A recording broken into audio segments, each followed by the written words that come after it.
Not a chance. So I do have an eye on chat today.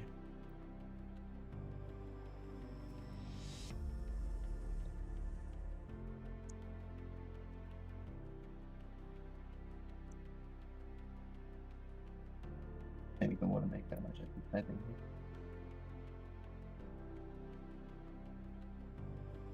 What a week, I can't even remove a sticker from a bottle. An unbranded bottle.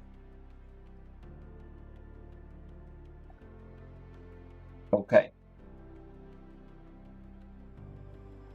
I even got a second one because this one is almost empty. And the same problem again. A full water bottle. Okay, so am I actually streaming? I hope so. Totally. All right. Let me just quickly do one pause, and then we can head for the game and well do what we do. Right. Actually, I could just post the Twitch link. All good. RIP. Ja, Mahlzeit. Ich habe gestern noch so lange nachts gegrindet, dass ich ja etwas später aufgestanden bin.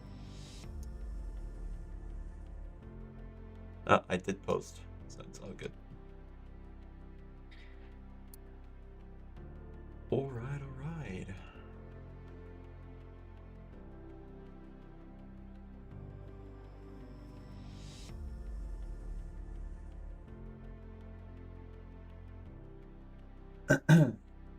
How's it going? Well, I'm recovering from yesterday's good race.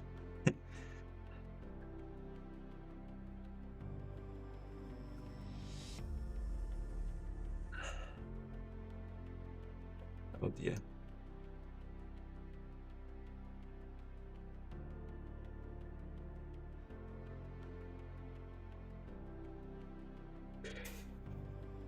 Nah, hey Amir, how did your race go? I think you had somewhat of a similar incident to what I had, right? I don't want I don't want to go into the details there. I think.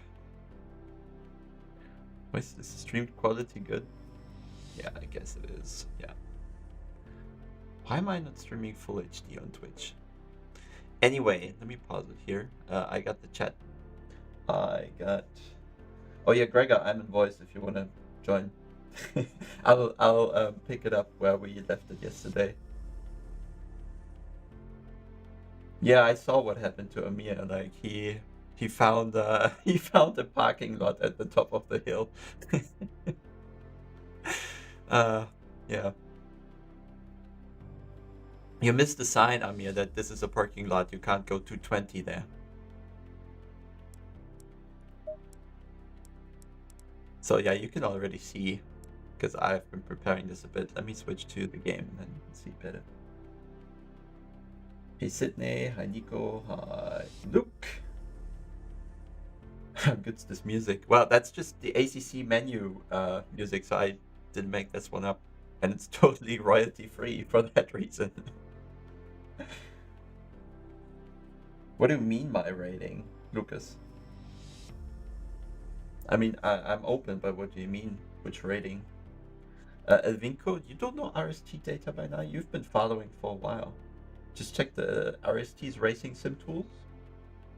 And Racing Sim Tools is that easier to use telemetry software.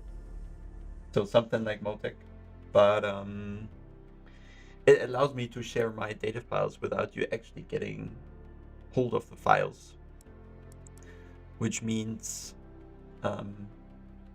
they stay in my property and you only can temporarily see my input data compared to yours. That's what Racing Sim Tools is about.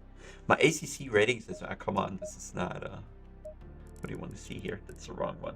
You mean this? Car control should be higher, but yeah. Consistency should be higher, but I guess the race yesterday didn't help. Right? There's a bit of an impact. That's probably the hot lapping last night. because I've been trying the Mercedes and Ferrari afterwards, just to depress myself a bit more. But yeah, I don't think these numbers really mean anything, to be honest. Right, because it takes the CP rating and nobody does CP anymore because there's SimGrid now. Right? Okay. So, let's start it here.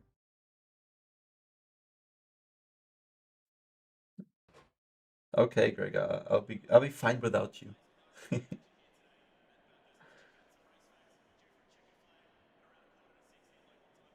I mean, you just have to drive without touching anyone, or even if ACC even allows some touching, so it's not really an issue, I think. You know. I don't think I need to see this. So okay, so I've been. You see, decent setup names here. I've been building this a bit last night, just to get the car around the track. I don't think it's too far from the aggressive preset. So I'm just taking a look at the aggressive preset. I'll have more camber. I'll have less caster. The caster being the reason in the Ferrari does the steering forces are huge, right? And especially when you go up the hill, these steering forces on the DD as I drive it are going to kill your arms and you're going to become imprecise. So I reduce the caster a bit, and then it's a bit easier to steer. So overall, we'll use a bit more camber. I opened, as I call, opened the toe a bit to allow the car a little bit more rotation. That's what I did. Think of course, I went with ECU map 1, get all the power from the car. The rest is pretty much fine. Of course, brake pads 1 for the hot lapping. And here's where actually not too much work went into. I think the springs stay fairly similar. The roll bars will change a bit. Brake bias will change massively. A lot more to the back. And for me, always really important for the Ferrari is to increase the steer ratio. And I'm going up to 16 for this one.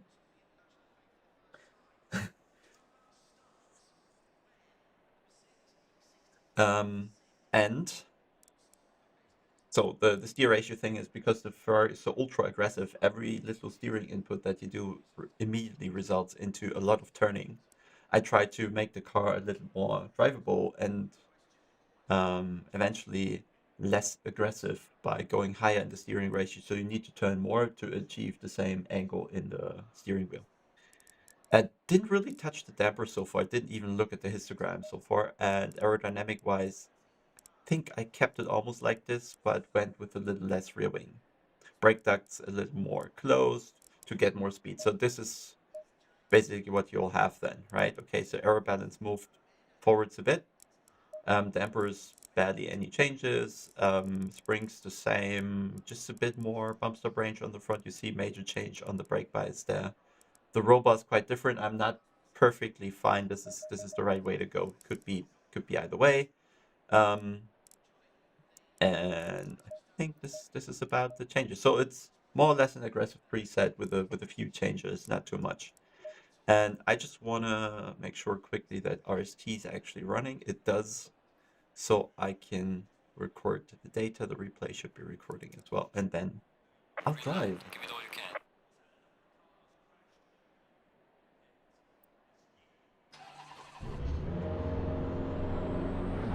I feel so far away. No. The wheel centered. I'm getting OCD. That's fine. Hi, Misha.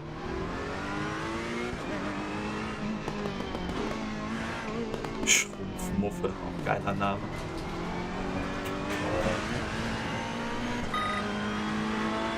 Okay, with the reassuring beep that RST is running.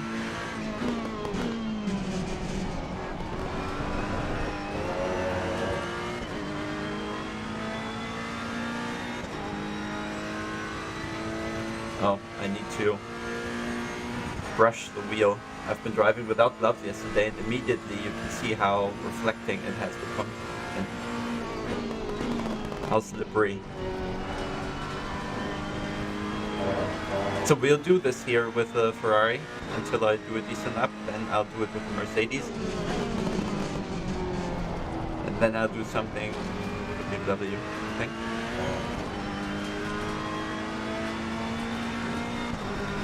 This is so easy to go flat out here in the Ferrari.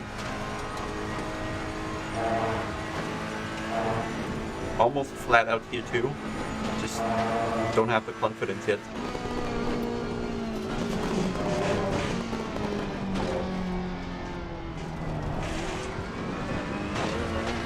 This is like the only part where it's a bit more tricky.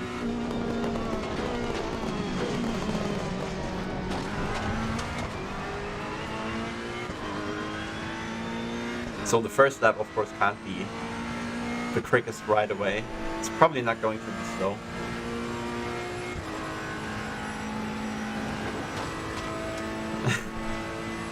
Yo, moin moin. Good afternoon, whatever time zone you're in.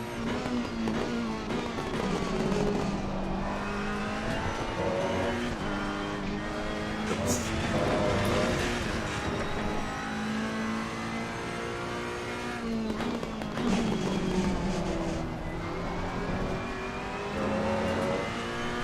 Okay, so this almost a second, I think, ideally.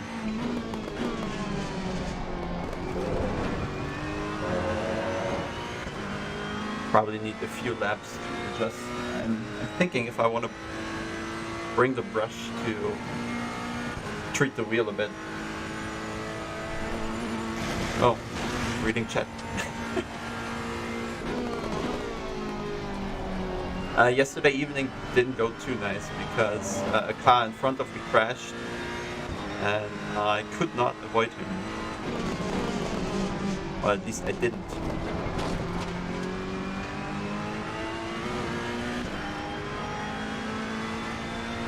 And that was lap 4 or so.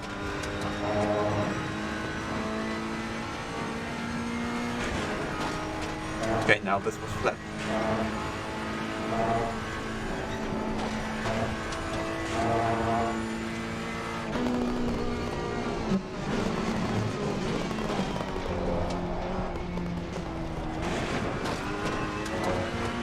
The ABS is so good on some cars.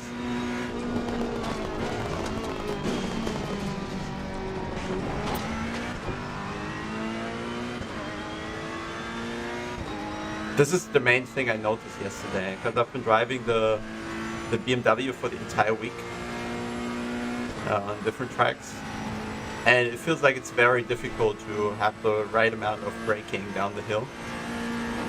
And then I went for the Mercedes and Ferrari and was just surprised by how much of a help the ABS actually is.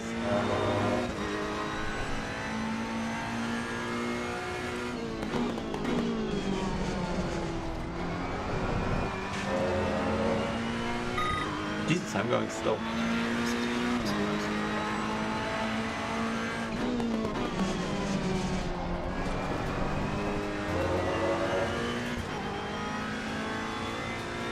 I was also off track.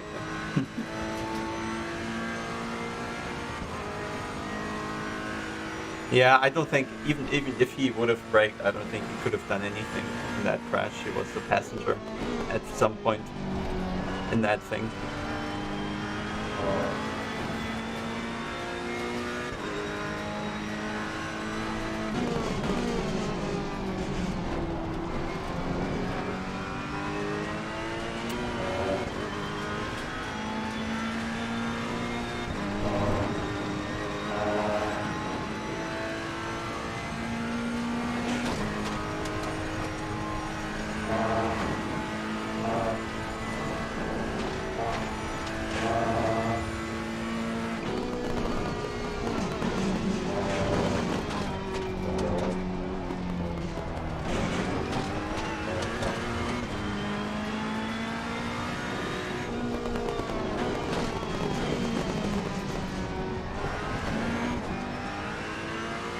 But that was better.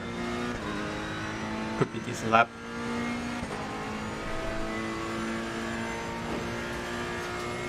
I'll read chat right after this lap when it's a good one.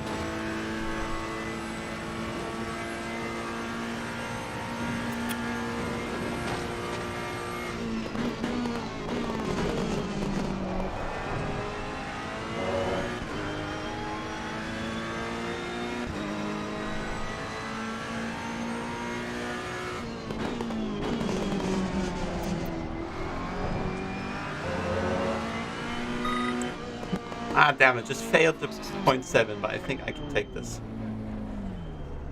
Okay, let me save the replay. Then what I have to do is go to the garage and just quickly calibrate the car. 1 second. I do, yeah, Eve, I do have an agreement with BMW. Well, not me, but G2 has one. So we are representing BMW in everything that is ACC. So it's not going to be ideal. Zach's going to kill me for it. Because the car is not on a flat plane. Ah, there's a flat plane. Let's go to that. So we can calibrate the suspension. And then we have the Ferrari data already done for RST. Okay. Just have to go across the line.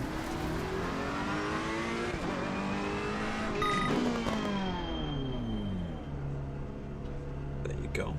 Back to the garage. So what I'll have to do now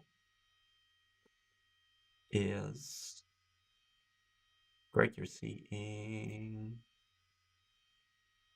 Nothing. Tests in Honda here. I can do the Honda later, yeah. Yeah, it seems strong, but I don't have any setup though. Well, if BOP changes I would do is certainly make the BMW faster all around because it benefits me.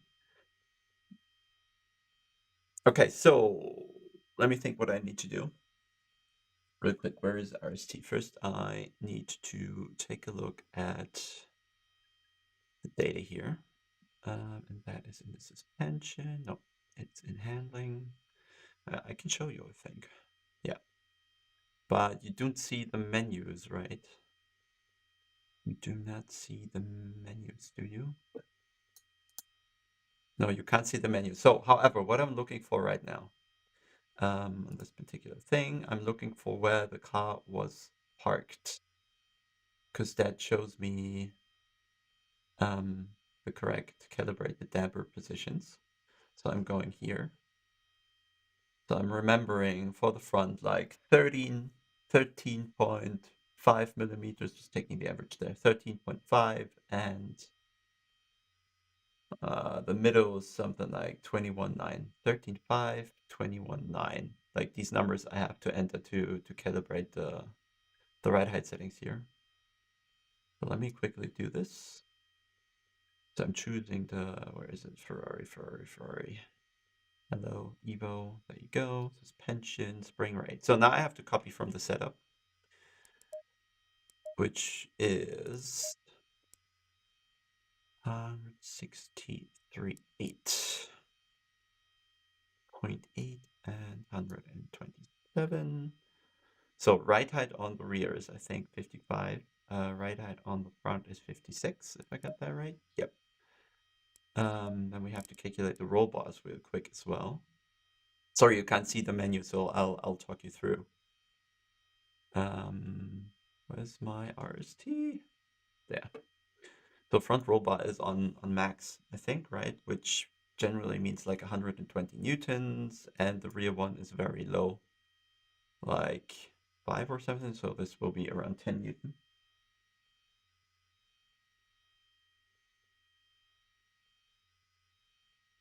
Yeah, Tomic. So this is just my, so I do have a thing for photography, just that I don't really get to do it lately because nobody's going outside. Um, but I still have all this camera equipment, so yeah, so just a normal DSLR, that camera image. That's why it looks a bit better. What did I say? 21.9. Okay, so then this is already done here. Save this car to GD3s, the Ferrari Evo. Sorry, it's just a process I have to go through. F480 Evo. Oh, that's many fours. Author's car. And then I have to save. Where is it? Save this lap here. And then we have this data already, well, almost done. what did we do? 59.80 or 81, while RST says 79. So yeah, there's just low effort quite quickly. A 59 is pretty decent in these temperatures, I think. What was your best Amir like? 59.6 in the Mercedes, 59.5 or 4, something like that in 23, 28 temperatures? Someone called F488. Why did you tune in? Did you see a Ferrari? um, so this is, sorry, I need to just move a few files into the correct folders, else I forget later on. So I need to move the replay as well for the later upload. And then I'm done in just a minute. There.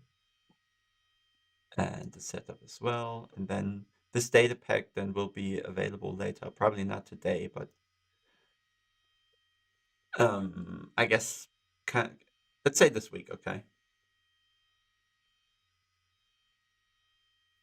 Because it takes a bit to record the hot lab video for YouTube, then put it all in a database. Someone has to upload and all of that. So unfortunately, takes a bit of additional work than just the driving. Okay, but we have the Ferrari sorted, so we can go back to which was the nice camera. I forgot this one. Here I am.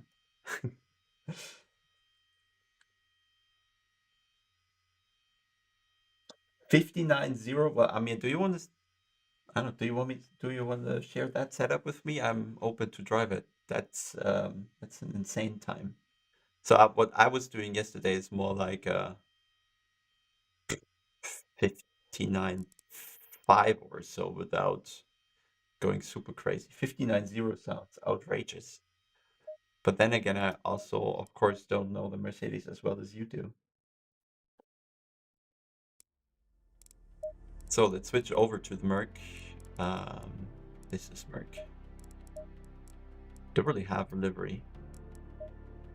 Also, a new G2 livery is being made basically right now.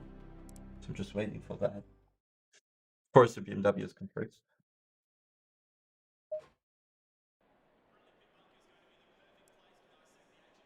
Of course, I want it. I mean, what else? But then, if you give it to me now, I'll put it on RST. Up to you.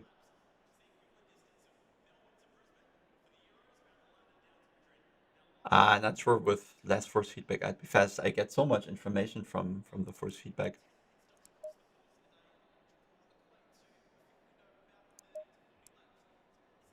Don't wonder about the setup name, but we were starting with a CDA setup and then changed everything.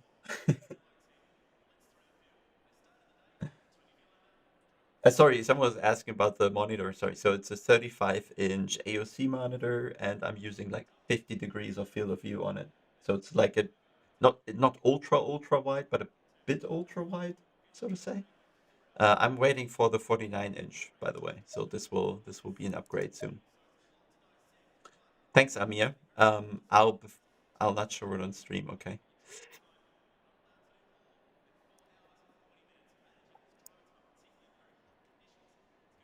Hmm.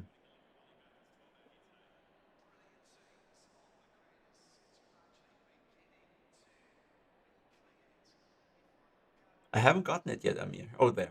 Cheers, cheers, cheers, cheers. Got it.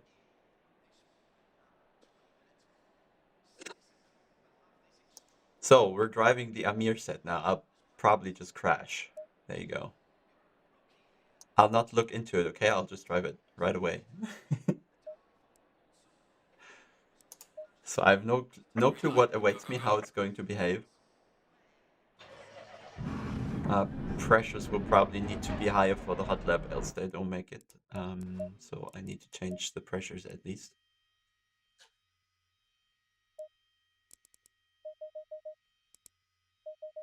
Wow, that's the toe. Let's do 4.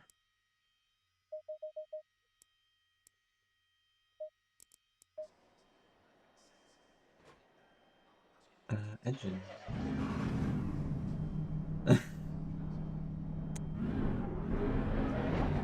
I think it's 1440, so gonna be a lot of frames.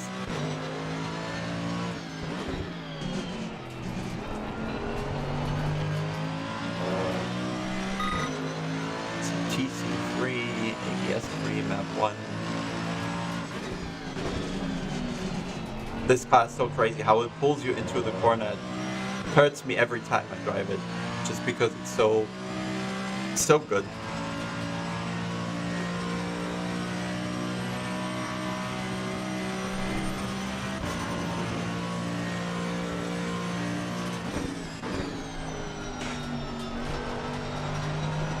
Oh, nice rotation there on throttle. This is what I was missing in the car when I dialed in yesterday. Oh dear, this is going to be quick. Not the first lap, but later on.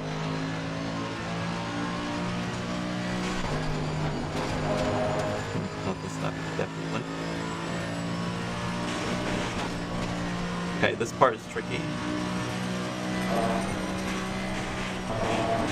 What? What?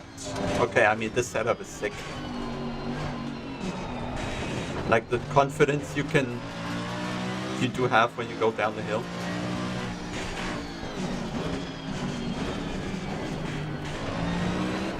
I hear the front splitter a lot. Feels like it's very, very close to the ground. Not sure this is ideal, but I guess. I don't know. I haven't driven the Bentley.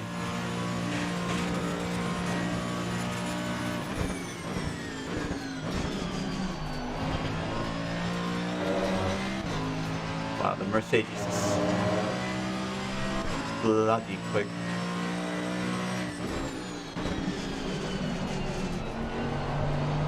And the ABS is crazy. Okay, let me drive in a bit. Get used to it a bit. Seems like it has very stiff suspension. Am I right?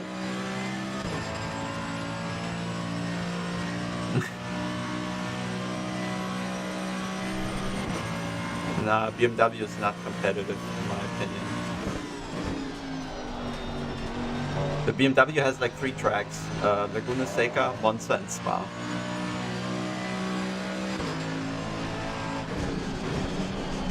Maybe Imola at least a bit, but it's okay. Maybe I like my setup more even, I mean.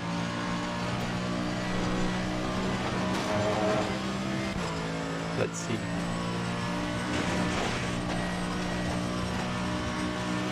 This part is nicer than with the one I built yesterday.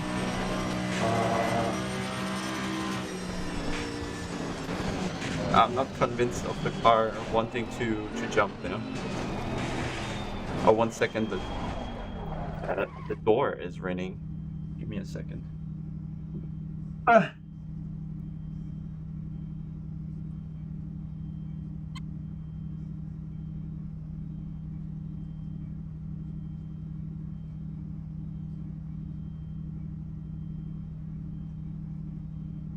What's the concept of your setup?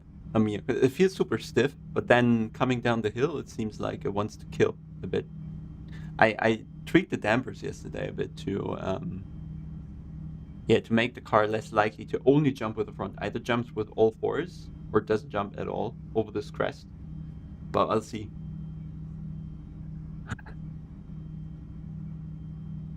I think I drove the Audi before. 1 second. Did someone swat me?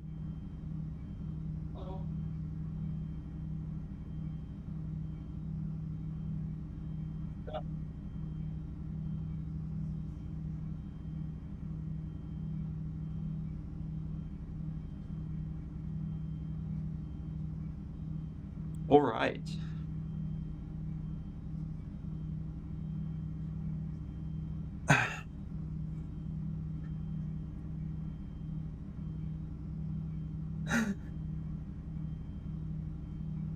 I mean, of course, you could contact me. Depends what you want, right? Garage. Can I show it, Amir, or is it secret? The set, because I do want to look at it, but I can do it on the Azure website as well. It's better, I guess, right?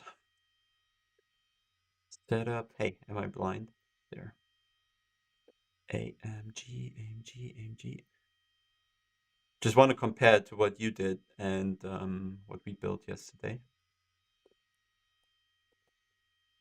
So first you have, so the thing I already saw was camber, certainly. That was quite a difference. Wheel rate, okay. We're stiffer at the front and softer at the rear. Interesting to say the least. We have harder bump stops but more bump stop range. So we're better over over bumps, I think. But I see what you've done there. And then aero balance. Okay, we're a lot higher than you are at the front. But yeah, okay, I get the idea, I think. And you have 10 wing, we have 5. So it's quite a different approach with the downforce, I guess. Secret, please. Yeah, okay.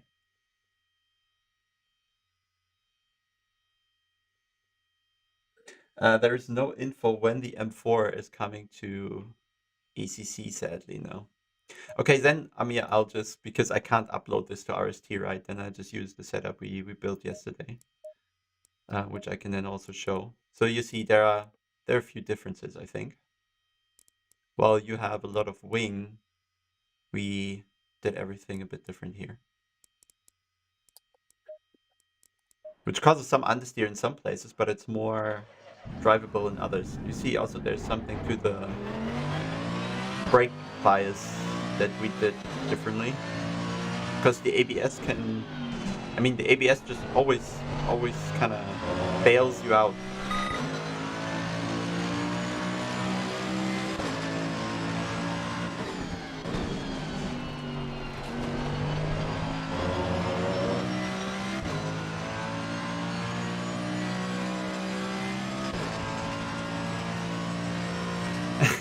Yes, you did read that. It was more of a joke yesterday.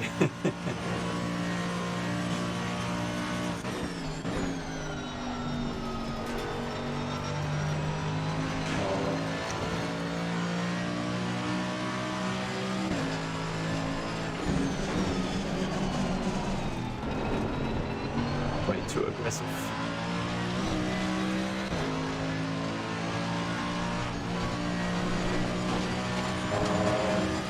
I need a few laps to get my rhythm again.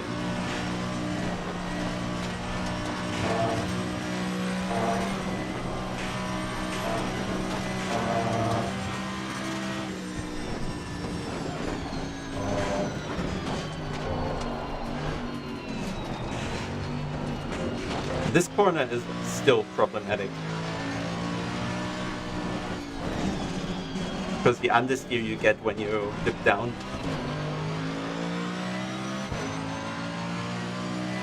Just doesn't want to grip up there as nicely, or grips up too much. Hard to differentiate. Oh, sorry guys.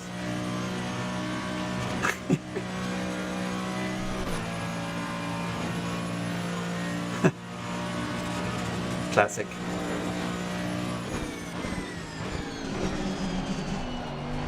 What surprises me the most is how aggressive you can be on the brake and how deep you can brake into the corner with the Mercedes. The ABS really just pulls you in. And even with the lap being bad, it's still easily a 2-0.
Okay, getting the 59 on the delta already, which is good.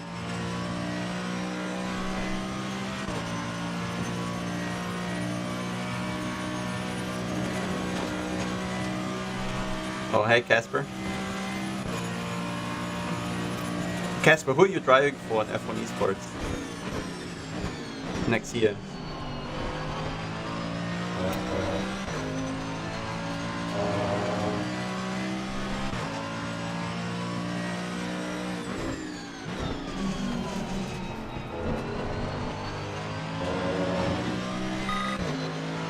Okay, about to do 59s.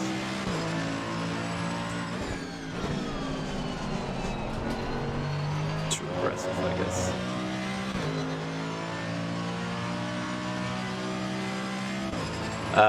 I didn't really drive the old one anymore.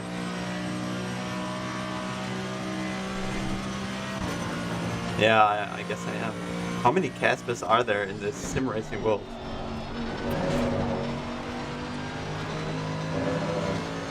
I literally have mistaken you for another guy.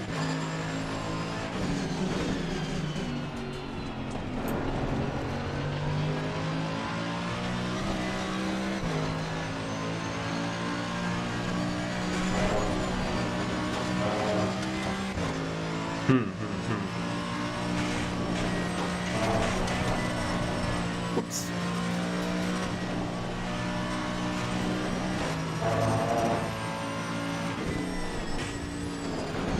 You see, down the mountain, my setup I think is better. I mean, just more safe over this crest. But I guess yours is better in other places, like a lot.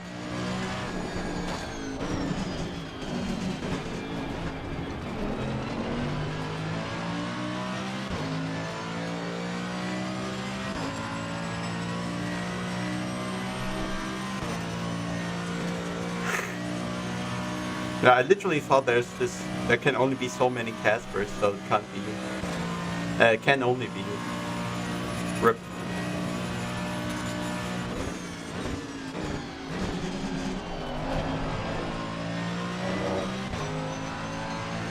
Hey, where's my time? Yesterday was not bad.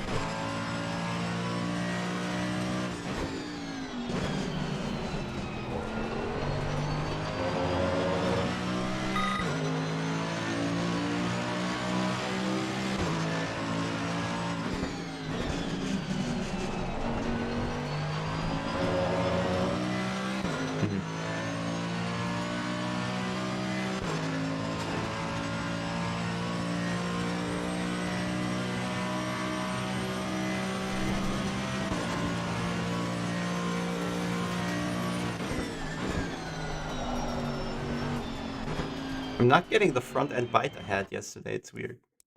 What did I change in secret? It's confusing me. Maybe I'd rather do it this way.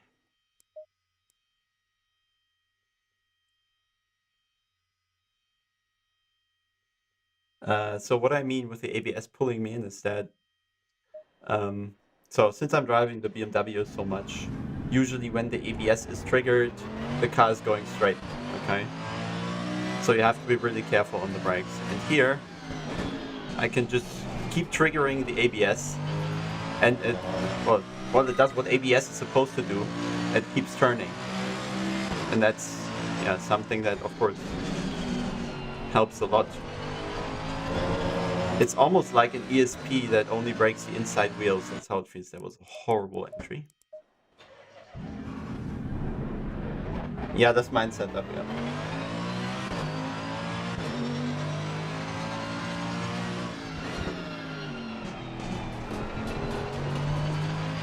Okay.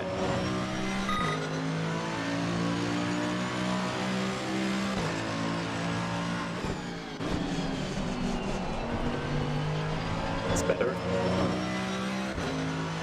Because yesterday with the setup I was doing a 0.5 already.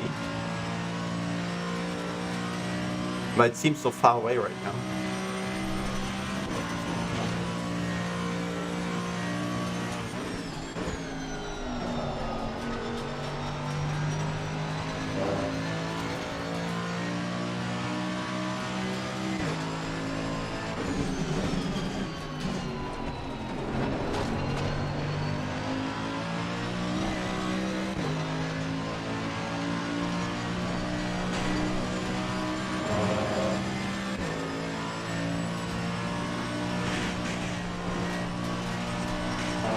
I don't like this part there. Once you come too far to the outside.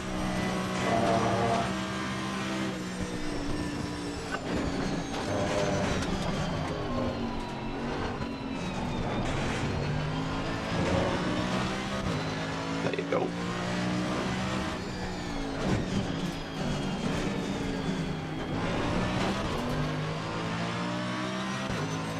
And there's time. Out of nowhere, just get the downhill right once. And you see by just how little laps I'm doing and how good the lap time could be if I don't fail. You see the potential of the car, right? Say if you drive it for a week or so.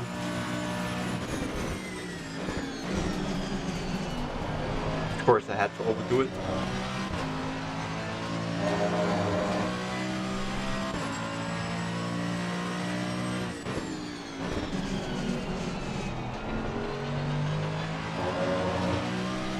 I'll do more. So 0.6 is definitely easily doable.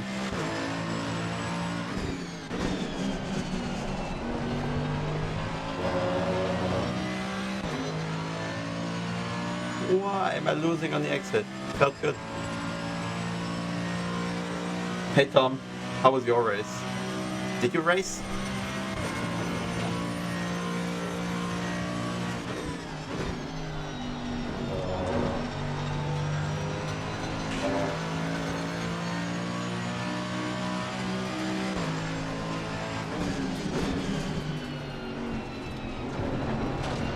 Ah, not a good line. Have to get the confidence back. I can take a wider swing and then carry much more speed on the exit.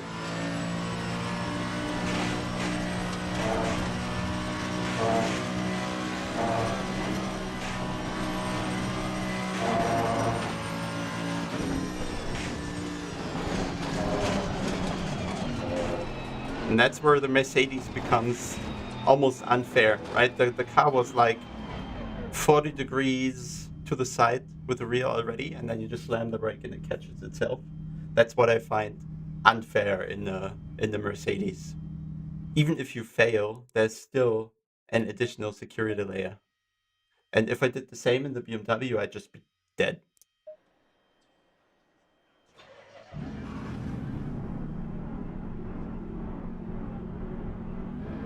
Well, cool. This add-on is already there, isn't it?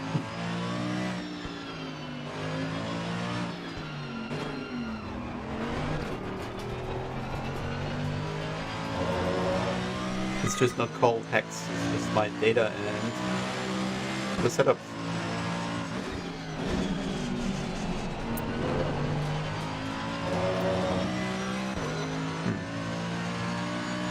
Okay, so target 0.6 or 0.5, that's what I'd be happy with to upload.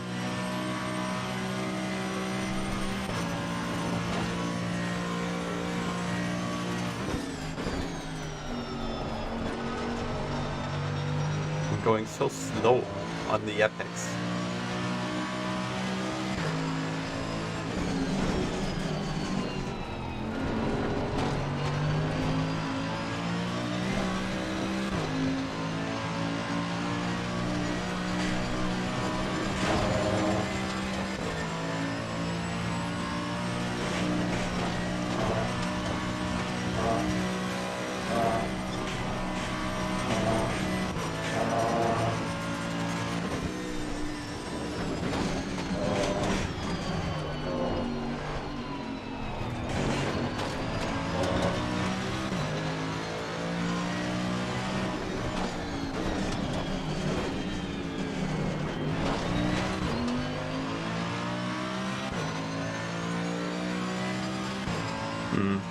So first sector wasn't great. Still the T3-4, whatever you want to call it, the uphill left wasn't perfect. Far from it. And I'm up on my time. Well, I failed the last two corners here.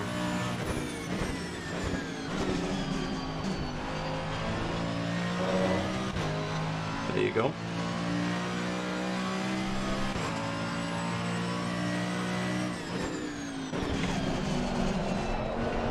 God damn it. Yeah, I did deserve that one.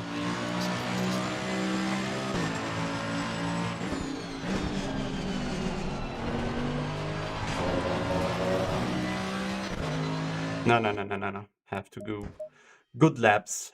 They are not allowed to have any mistakes in them. Front pressures were too low? What? Never. Only at the beginning.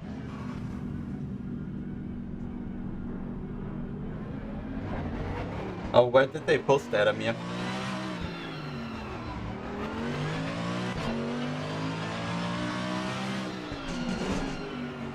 Big Man Joe, the game... Sorry, what the fuck am I doing here? Like, these cars automatically ref match. It's not me doing this.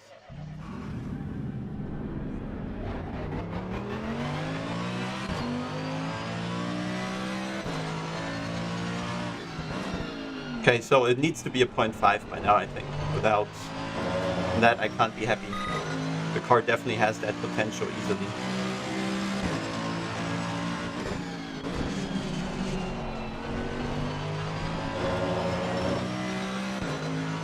Yeah.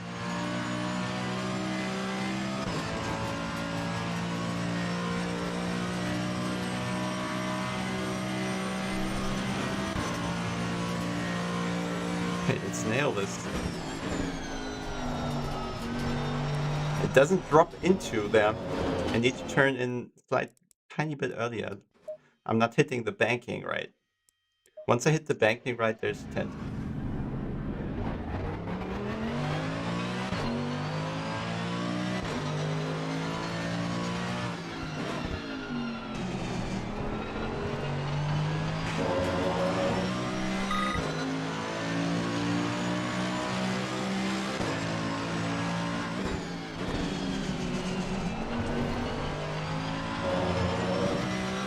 Now we're talking.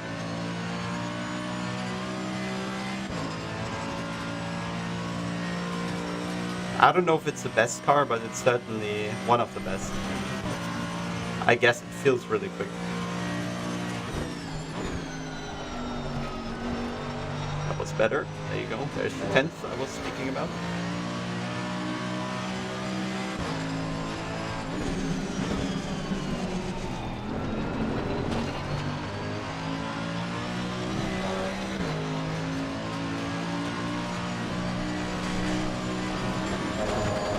Oh, come on! What is this? This... Okay, I know Kunos called this a feature, but when the car goes into the ref limiter for no obvious reason and gets kind of caught and stuck there, this is... I've never seen this on any real car in my life.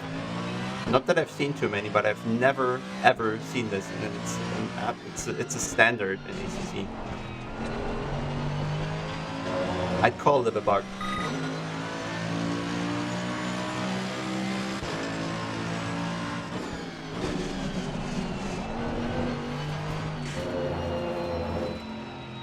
This is such a thin line. Sorry. The first time, no, the S10 has it basically on every corner.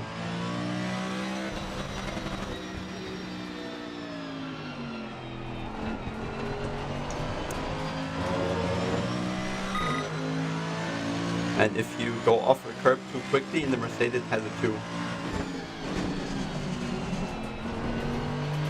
Like, that's why I have to keep a tidy exit there.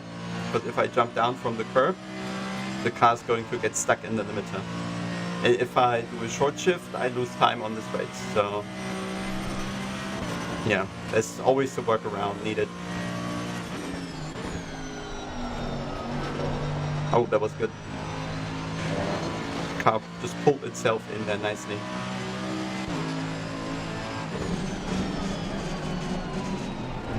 That was... Nope. But you see, there's like 2 or 3 tenths that I can see. I just have to like drive it. Oh, you see, like hot lapping is F's all the time. It's 1 in 100 that you need to do.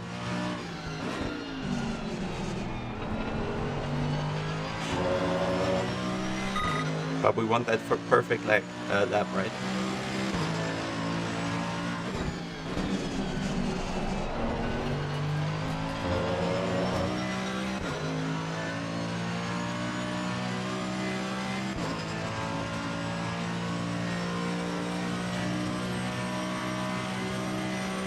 Oh, hey Marc, aber wie oft denn?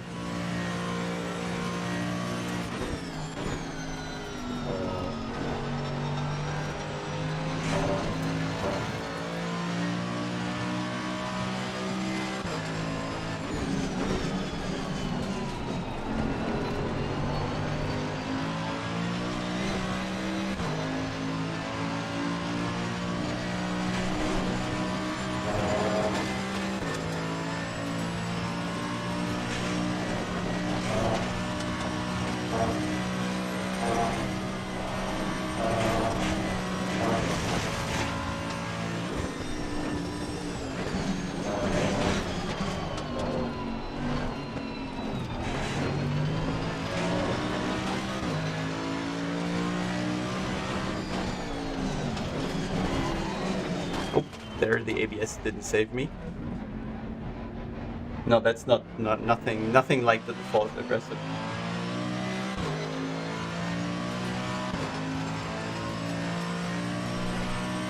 Hey, Andrew, so there's something you can't really say because it depends on so many factors, like which patch version, which year of the game, or the cars, so which weather. So the best lab on Bathurst doesn't exist, right? I think the best I did in the Lambo was in very cold conditions on the old patch, which was just about a 58, I think. But this, I don't think that works anymore. At least, damn it. At least not in these conditions. You can't do a 58, for example. Okay, thanks for spamming. Bye, mate. What's your problem, man? What's wrong with you?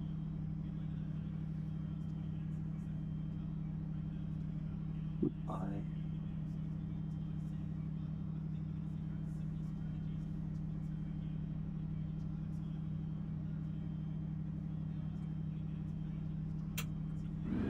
What's wrong with people, man?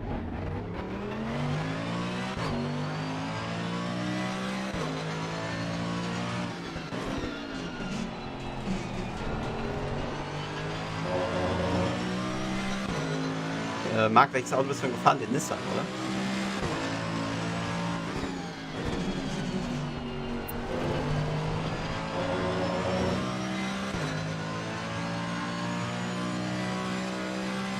The thing is, in ACC, this ref bug, I can like produce it on purpose in every corner if I want to.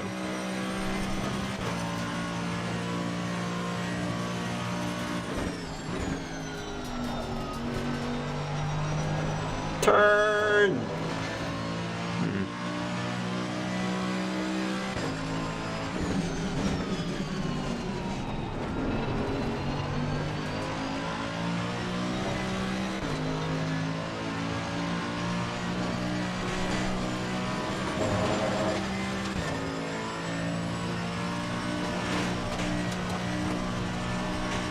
Nope.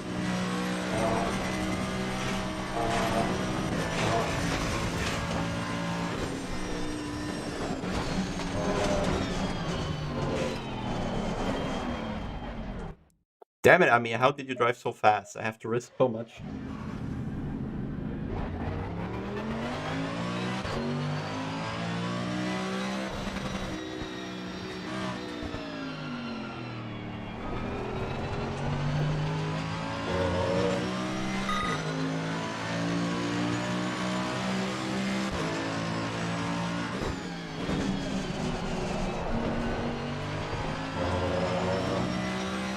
Bit much obviously.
No, what a bad exit.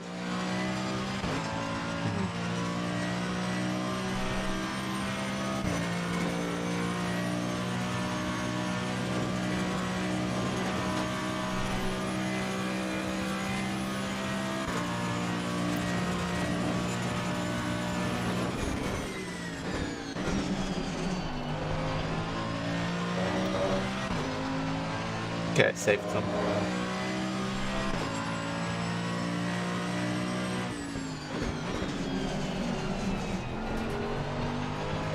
Okay, they fucking go. I take it.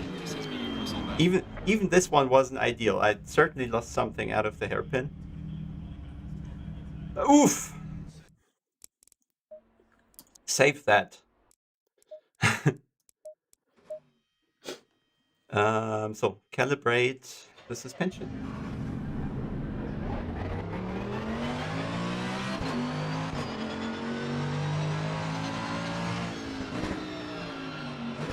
Which here is like the most flat part of the track. So I'll park it here, let the suspension settle, come out of the dampers, and then go across the line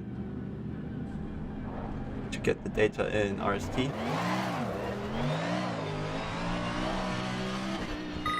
There you go. Let's see if RST is designed to go backwards and still collect data. Camera switch. So you see my full beauty. Time. Yeah, it does work, even if you go backwards. Even though the suspension takes quite some time to completely settle, it's still moving a tiny bit after 5 seconds.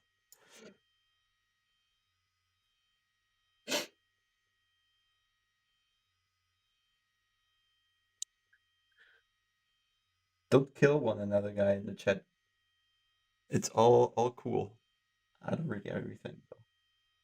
How would you compare RST versus Motec or other softwares? I think there's only Motec and RST really, right? That are actual telemetry softwares. So RST has the advantage that it does a lot of the calculations that you have to build yourself in Motec. And unless you're an engineer, you will probably not know how to do this. That's, I think, the main advantage. And it considers a few things that ACC doesn't. And unless you build tire flex into Motec with the formulas, nobody, well, I don't think they're like public knowledge. You'd have to actually study that. Then there's information that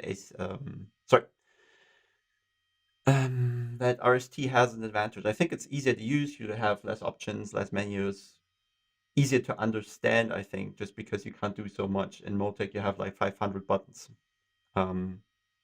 But I think if you're already very knowledgeable as an engineer, then I think Motec is fine. If you're more of a beginner, RST is probably the better way to go. So these values, 18.15 and 21.5 is what I need to put in here as the car. 2020 Mercedes, where is it? Mercedes AMG Evo. There. Suspension. Taking this from the game real quick. 143 and 119. Where is my window? 143 and 119. Right height at the front is 47, and at the rear it was 68, I think, at the end. And then my static right height values are 18.15 and 21.5.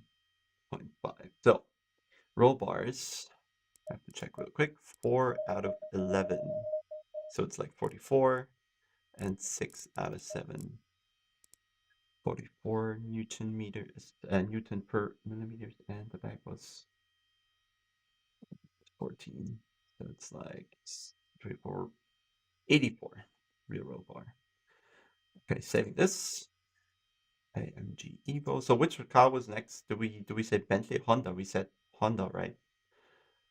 I fear this because I have no clue. AMG Evo Bathurst. And let me save the lab as well here, and then the setup. AMG 2020 Bathurst. Are you still watching? Amir, what do you say to a 59.4? Why do I recommend G29 over T150? I have never driven a T150, so I'm not making a recommendation there. But for obvious reason and being sponsored by Logitech, I recommend the G29. What's the latest one called? 93? No, forgot. 923 is the latest, right? All cars, unlikely. That's too much work. I think it needs like at least 1 or 2 hours per car to get it fast, you know. Hello, ACC. There you go. I saved the replay, so let me just quickly move the replay over here as well, just so I have everything in one place. Just have to do this. What else am I missing? Setup. Mercedes AMG Evo. Panorama. I'll stick to the name. Which is Ripsody A. Yeah, 923 name.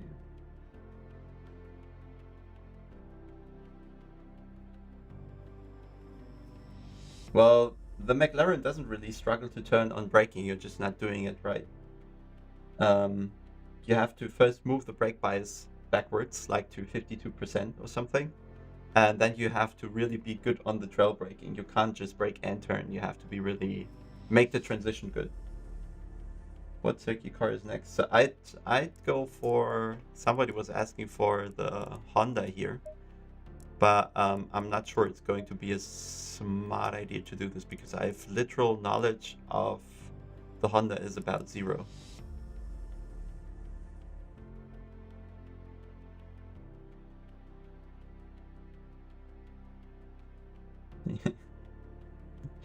Fastest car in Bathurst. Right now, the Mercedes. I'm not sure about the Honda, and I think it will drive so differently that I need quite some time to do a proper setup.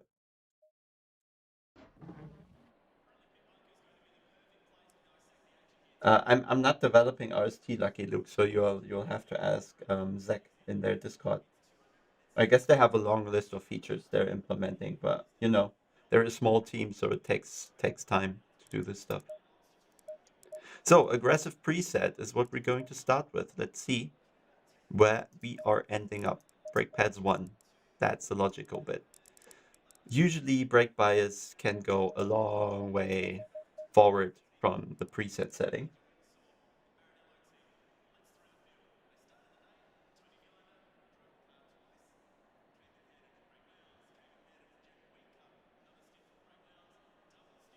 How do you manage mid-corner understeer and excessive oversteer in entry? So excessive, well, it depends what kind of corner. In Porsche, yeah, don't drive the Porsche. That's my solution to the described problem. Because it's a very Porsche thing to do. You know, it is very pitch sensitive. It is overall very sensitive to steering inputs. And if you're not very, very precise in your inputs, the Porsche is going to penalize you. So this is not a to some only to some degree fixable with the setup.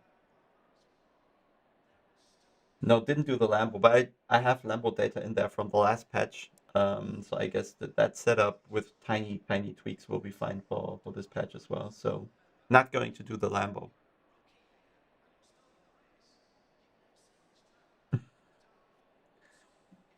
Give us rake math for Motec. You can literally from my Discord, you can literally download my workbook, and then you have the math channels as well. You just have to add the static right height values yourself. There's also an explanation how you need to do it in the Discord. Uh, Going trackside. So I'll not touch anything on the setup just now. I guess there will be an issue with the aero balance because Kunos didn't change the setup after the patch. So I'm just reducing rear right height by 3 clicks to account for the change of aerodynamics and then hope for the best.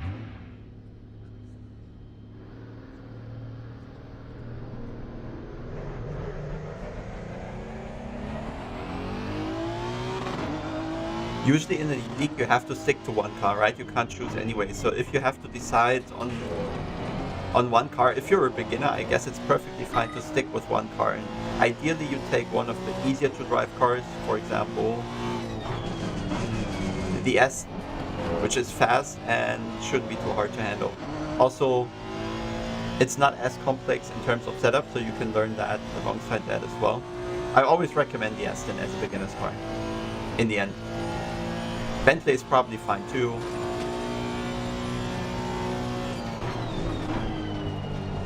Yeah, the rear is very willing to come around that.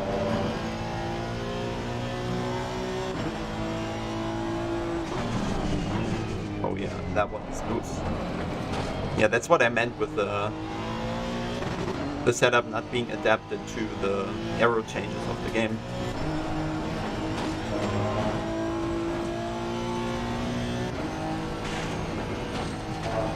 Okay, almost flat if I find the entry. Ooh, that's a lot of rotation there. And here we'll die. Was taking it super carefully. Okay, that one is nice. It will gain a lot in this left-hander.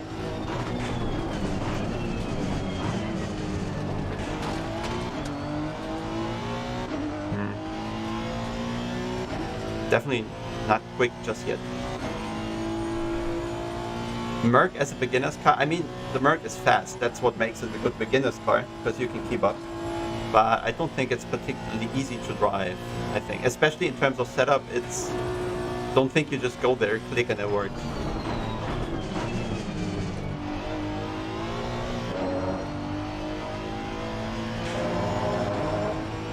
Okay, missing about a second or so.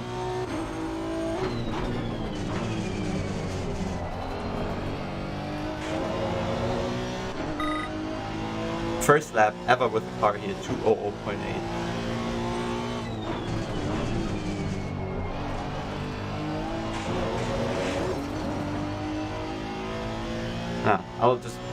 I already have ideas, so let's take a look. So the aero balance is definitely way too aggressive right now. Top speed seems fine. I definitely want to try less brake for now, and quite a bit, because it's really, really loose at the rear. I also want to make the rear softer, I think. A tiny bit. Let's try that for now. Guess I don't want to make too much changes at once. Steer ratio seems super aggressive, so I'm making this, yeah, less severe, less responsive. Camber, I was just at the start of the lap, so these numbers don't mean a thing. We'll have to check later. Hoping for, well, also a 59 very easily, I guess. And without doing, yeah, it's not that good over curbs. Let's see, but that's probably down to there being very little bump stop range. And I probably don't want much bump stop range, so I just have to drive around the curbs for now. 59.2 is unlikely, because there needs to be a really good set, and it takes time to really understand the car. And a lot of laps.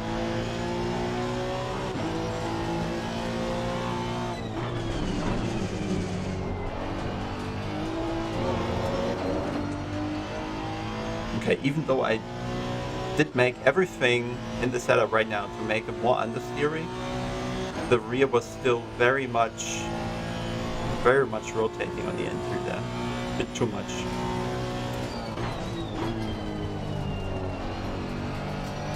Oh boy. The turbocharger taking its time.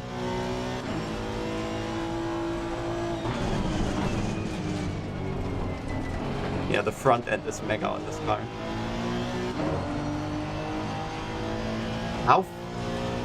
How much time am I gaining? That's crazy.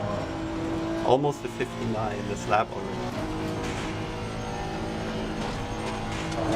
Okay, but I see the issue. So what is happening is, in the compression there, the rear is going too low to the ground when I have the right height that low. which then results in sudden understeer. So I either do a more aggressive aero balance, or I limit the rear travel more, or I make the rear spring harder, which also limits the rear travel.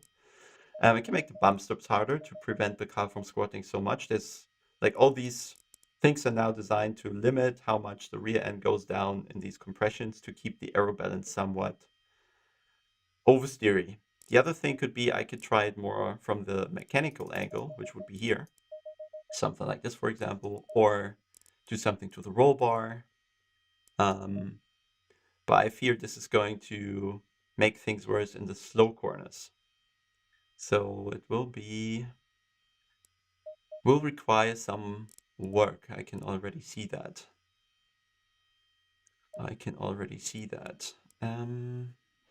I'll drive again to get a better feeling.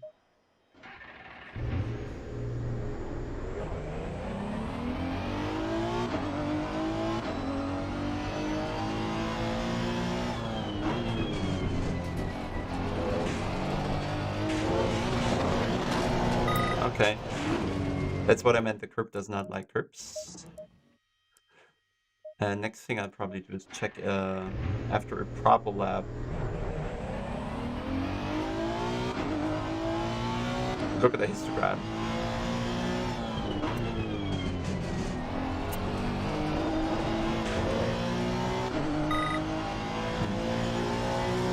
Maybe higher to see how.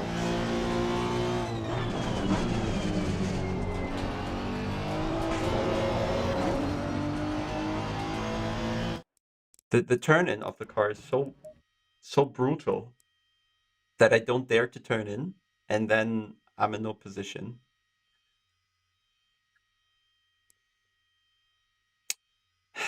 I can already see the difficulty of the compromise here.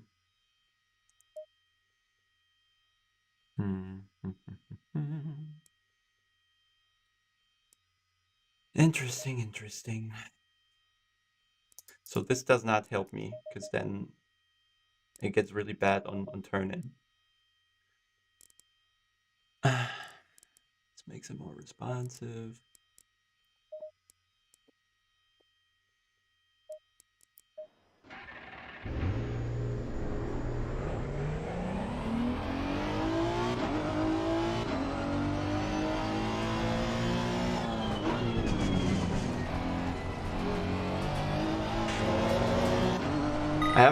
Somehow I feel like I have to be super fast at the steering wheel.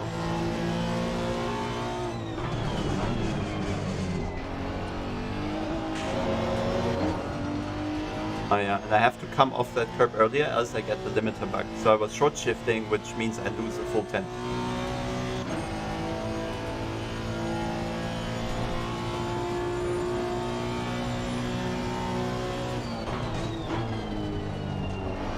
Okay, now this is better.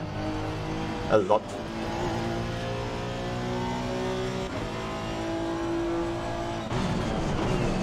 This is not better at all. Wow, this has a very, very thin margin where I think the aero is going to be good around the whole track.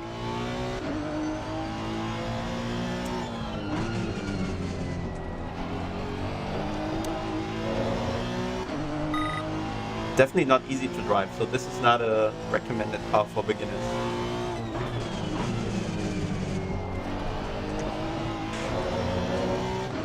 That's way better, right? So avoided the curb, didn't have to short shift.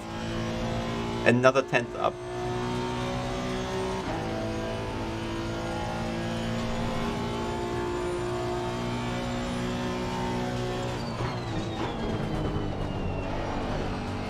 Yeah, this is crazy.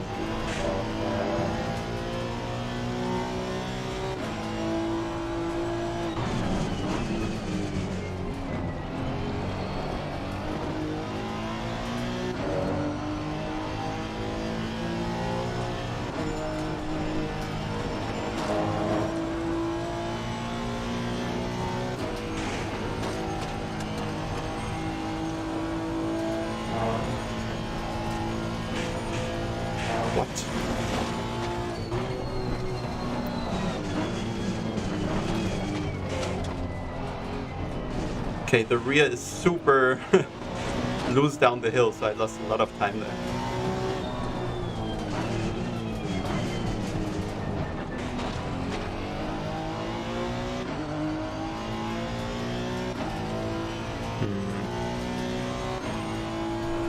Okay, yeah, it's still super difficult to drive. That's what I meant.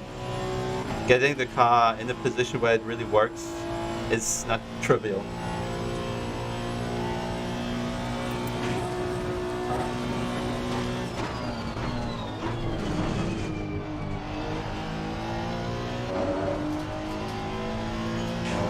I might add just more wing.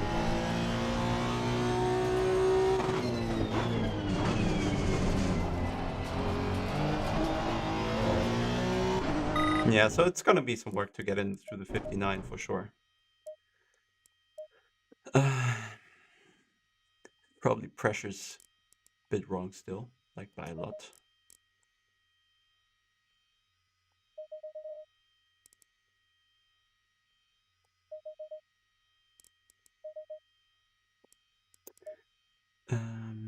Yeah, so I'm thinking to, like, I want to have the car in a very certain position aerodynamic wise. Oh, that was a bit much. So I'll try more rear wing. It's all going to lead to a lot of understeer on the front. Okay. I wonder maybe if I use this 1 millimeter here, this could help. Or if I just add some more range on the front to get it lower to the ground as well. But my fear is always when it's good in these fast corners, it seems like it's going to just have a tiny bit too much aero balance to the front coming down the hill. And then it gets super loose and hard to control down the hill, and it's scary basically all the time. Just quickly checking the suspension thing here. Interesting. Something like this. Doesn't look too bad. Don't have to look at the dampers, to be honest.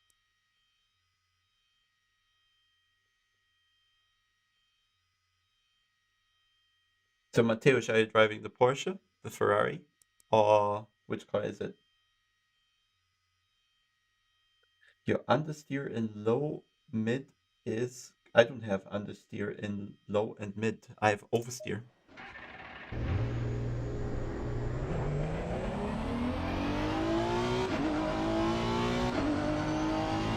And it doesn't really. Nope. I think you have to explain a little longer what you mean.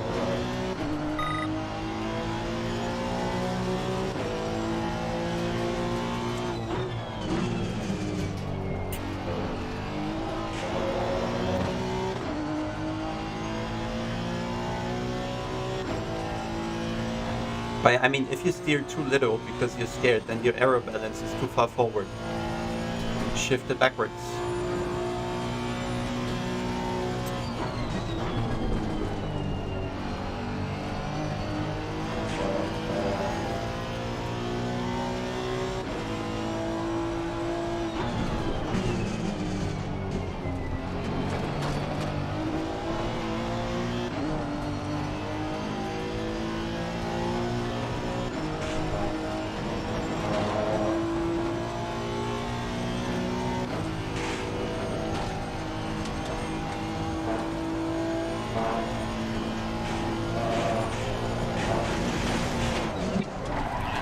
It has so little tolerance.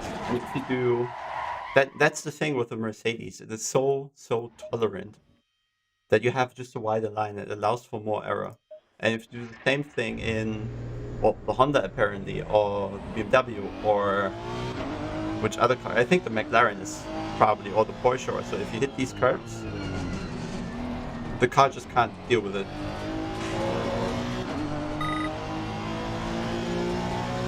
I actually didn't just check the pressures so far properly. They just seemed off. Oh, Vincent, you probably do have a setup, right? You could make my life a lot easier if you want to.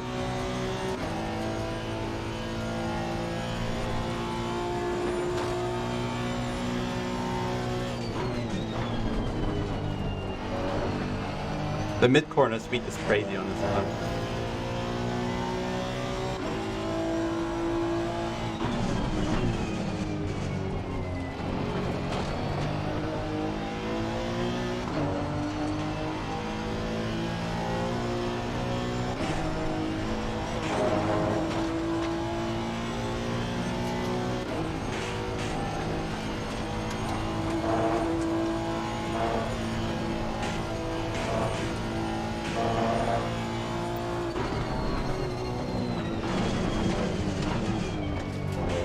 What? Okay, the car's wider than I thought.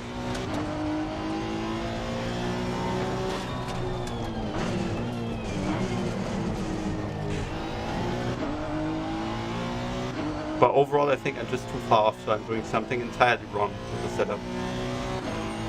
I mean, if people say this is the fastest around here, there's something I just don't know. Like, we're looking at a second.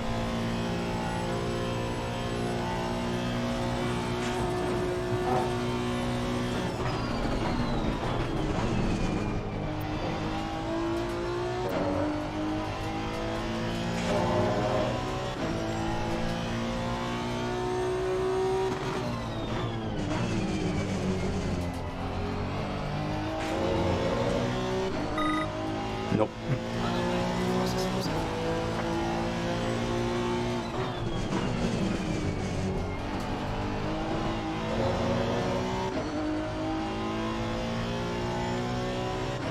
So Vincent, how does this thing work?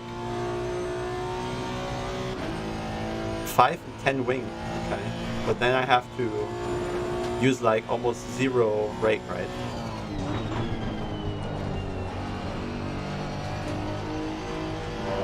I'll try.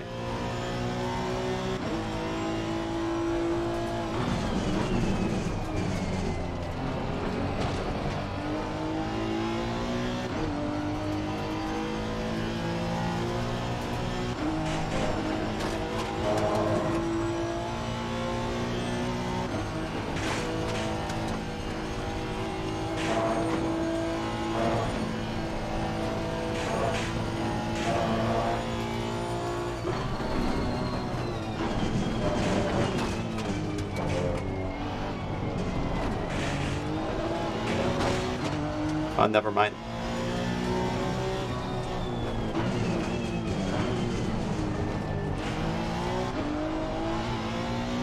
Of course, I had to tap the wall. But yeah, I found the time, I think. It was me.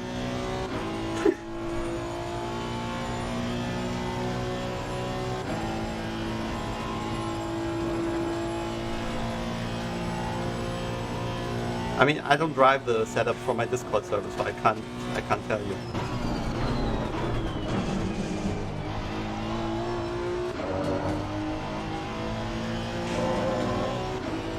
Okay, this is already Mercedes time.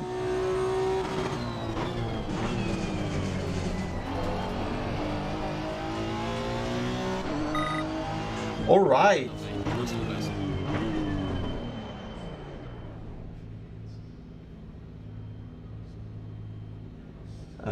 Throttle and brake readout. Is that not on the screen? It's on the screen. Throttle and brake readout is there. What do you need? Yeah, sorry. I again didn't watch the pressures. Did someone see it? How they were end of lap? Didn't check. I have so much chat, guys. I can't for the life of me read all of it. So I tried the low wing thing. Yeah, that didn't take long. 57.5, that sounds a lot like console. You can't do the 57.5 on the PC. No chance. Replay. I'll save that nonetheless, even though we'll probably improve now with proper shadow ideas. So, people saying down to 10 wings. So let's try 10 because I don't see we'd need that little.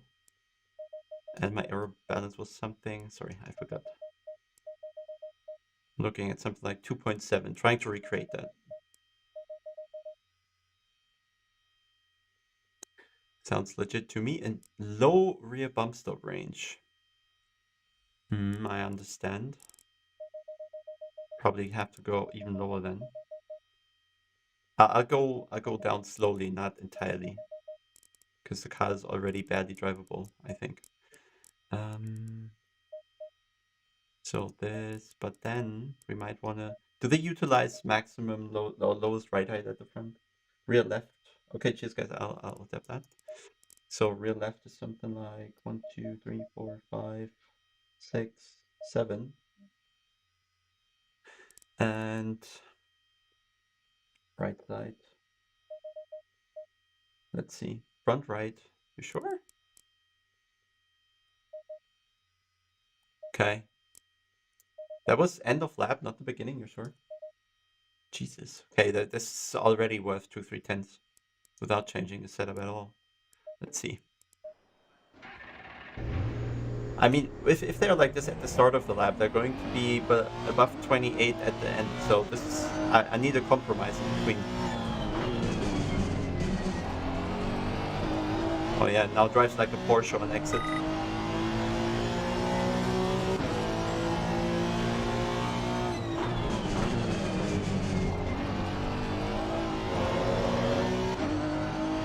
Yeah, okay. Maybe Amir wasn't wrong, or whoever said it with a 59.2. But the straight line speed gain isn't that big. It's just 1, 2, 3 hundredths or so.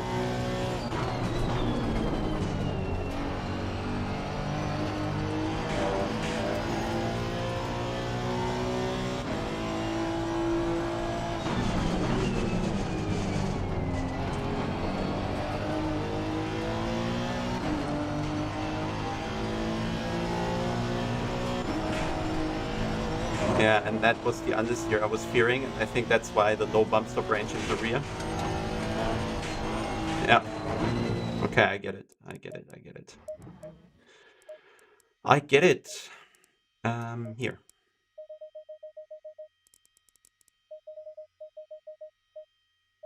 Maybe we go one more aggressive. Maybe we allow the front to do a little more even. Scared. Okay, cheers guys, yeah, I'll stick to this. This world record thing is just not... Yeah, nobody does a 57.5. Nobody does a 57.5 on Bathurst in the Honda with a 2020 patch. Nope. It sounds a bit too much, but you know, never know.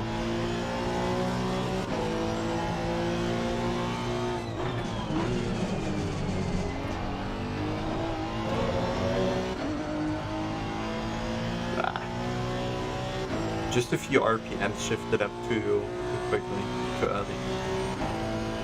Immediately get penalized. 48.9. Was it even 1 minute? No.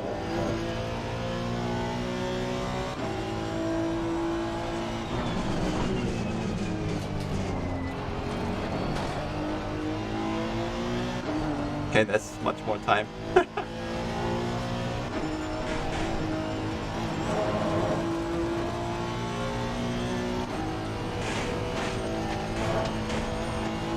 Okay, I need to take this flat though. I need to adjust the setup so that I can take this one flat. Else it does not work.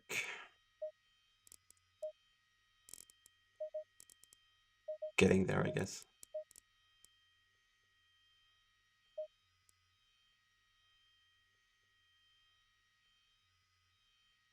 Yeah.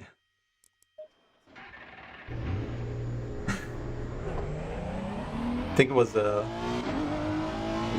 0 minutes 57.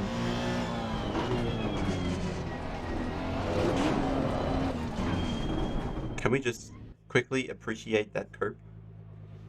What an asshole he is. Yeah. How much you jump down here? Bitch. Bitch of a curb. Don't use it.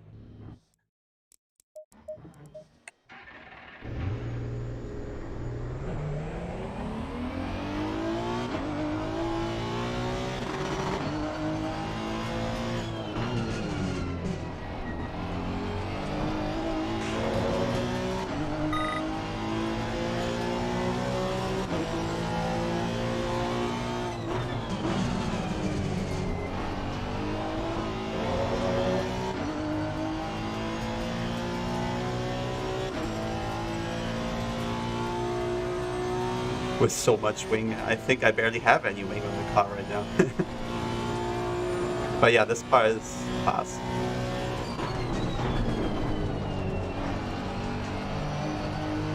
Too fast, definitely.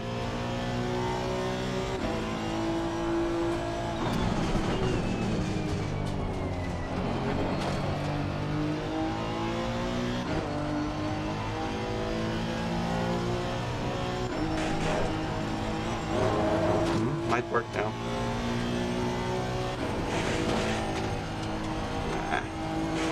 Just about not.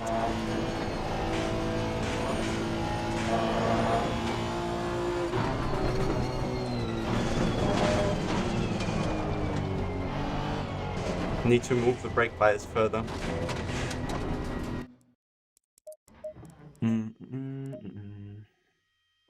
So pressure's now 28.2 on the rear, so this doesn't work.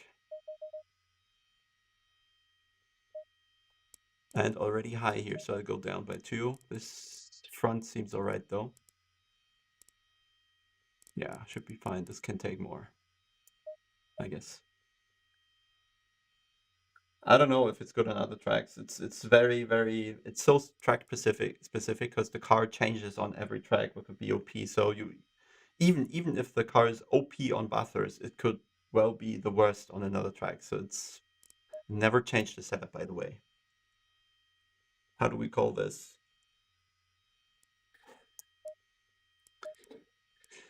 I still can't take it flat, but it's still super stable. So let's do less wing and less wing and less wing. Feels a bit crazy to do this.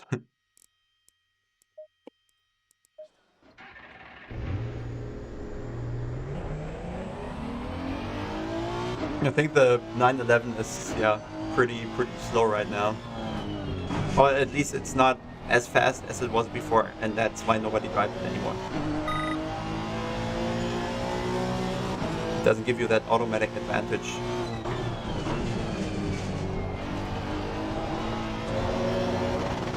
Oh man, this ref bug is so annoying. This is the kind of rage you get when you play FIFA.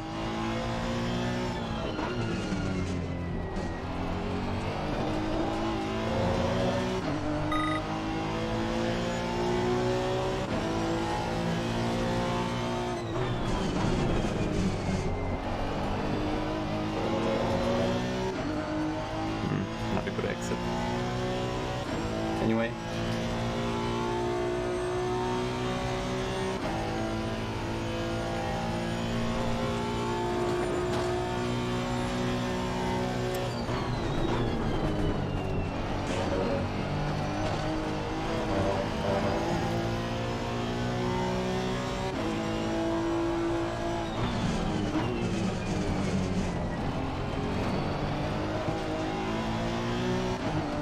So what I definitely don't like about the car yet, or still, is that it kind of cycles between under and oversteer, and that makes it really, really difficult to predict what it's going to do next, right? First, the rear rotates in, then suddenly stops. This is super, super annoying to drive. Because at first you turn in, then you're scared, you almost be ready to correct the oversteer, and then suddenly you get understeer, and this is not fun to drive.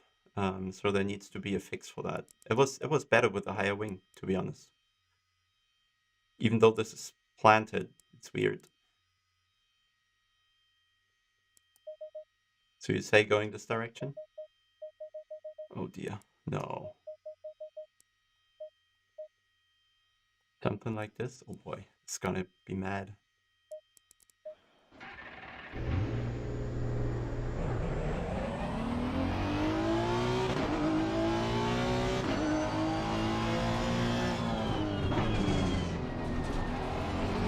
I think every car can have that ref bug, but it's just some cars are way more likely to have it.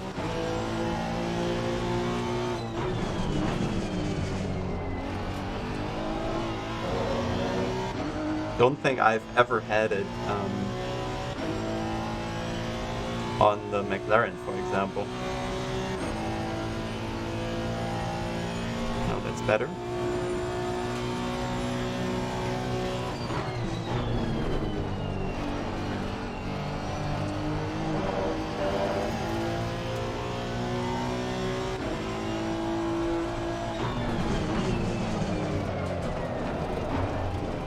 I don't like this.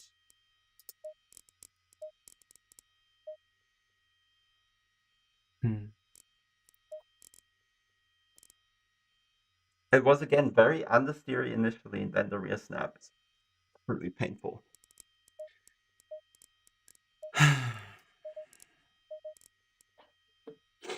Let's see. But yeah, it's somewhere on the arrow. The rest you don't even have to think about it, I guess.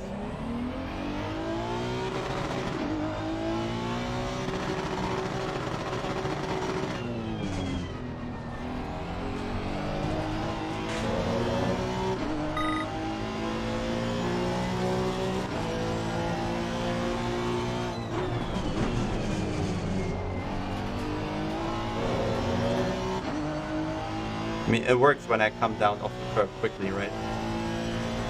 And with the low ring, I even gain on the straights afterwards, even if the exit isn't good.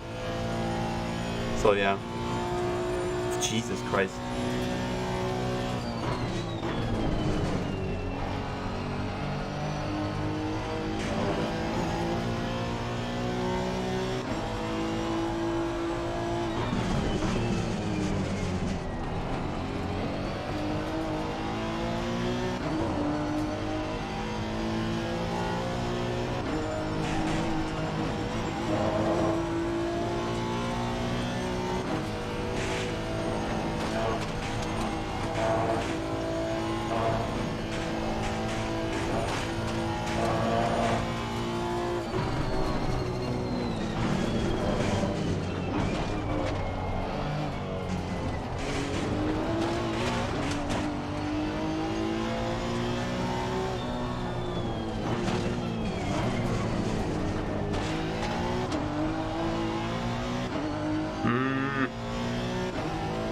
Still so much understeer in some corners.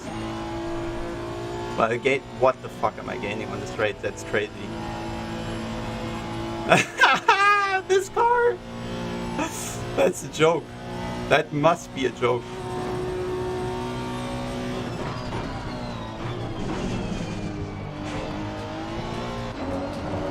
I'm like, I was so fast I didn't hit the braking point.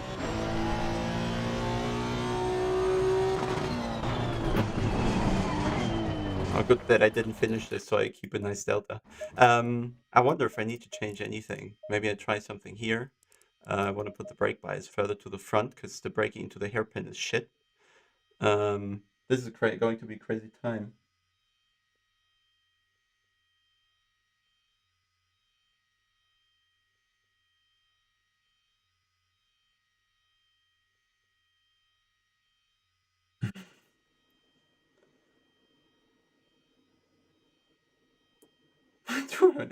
Yeah, we could probably go faster.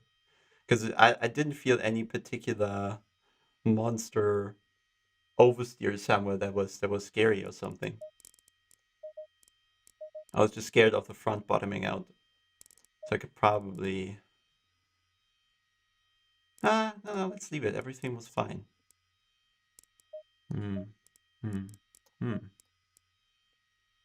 Tiny adjustments now, only tiny adjustments. I again didn't check the pressures end of lap because I was so focused on the delta.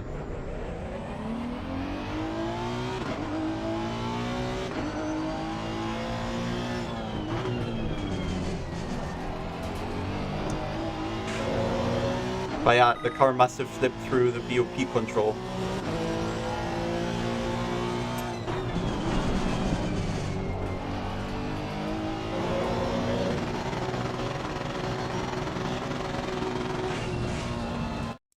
Give me the ref bug.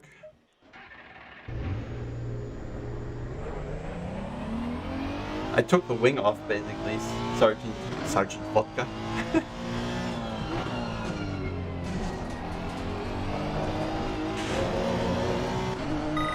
Where's Sergeant Red Bull?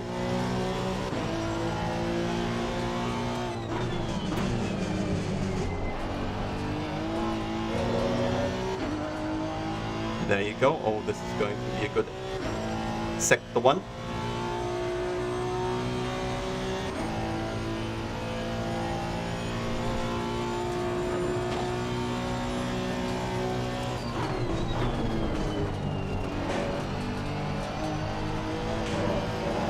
What the?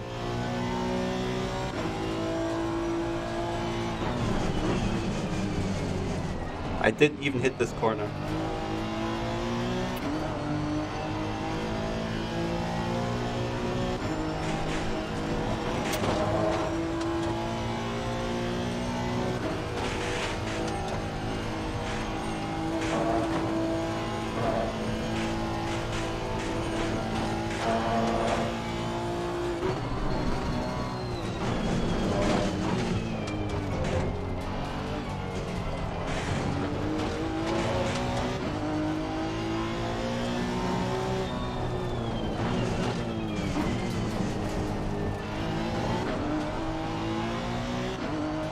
Oh dear.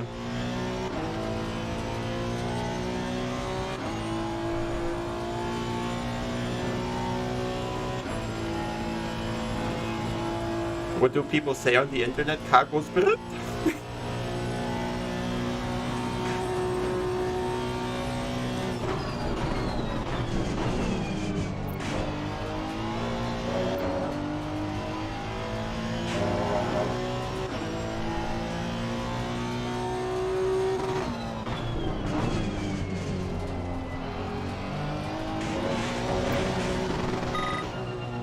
Okay, so this can be a 0.1. I'll leave it at that, okay?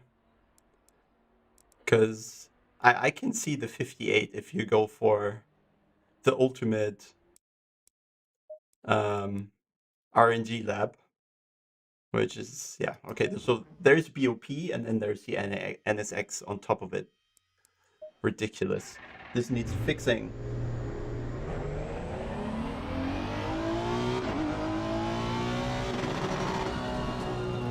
But yeah, this is the only car that has a nice sounding limiter at least.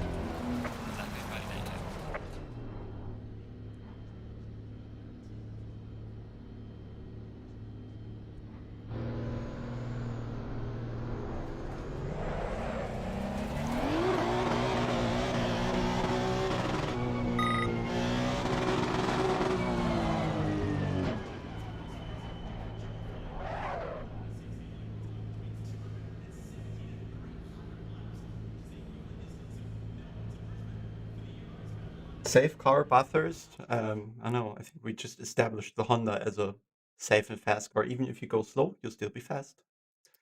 Okay, let me save this setup. And of course, I'll take all the credit. So it's RST let's call it YouTube, okay? Bathurst NSX. And gotta calibrate handling, dampers, distance. Here. This scene, I think.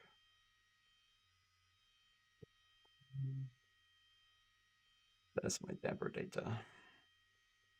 13.7 and 15.65. What a car. That's a bit too fast, in my opinion. Suspension. 160 and 187. 60, 187. Ride height was 54. And what do we have? 63 or something at the rear? I'll double check. 5. So we have 60 front roll bar, same 50 rear. 61, so I was right. I was right. Almost. And static was... Sorry, I have to do this, else Zach kills me.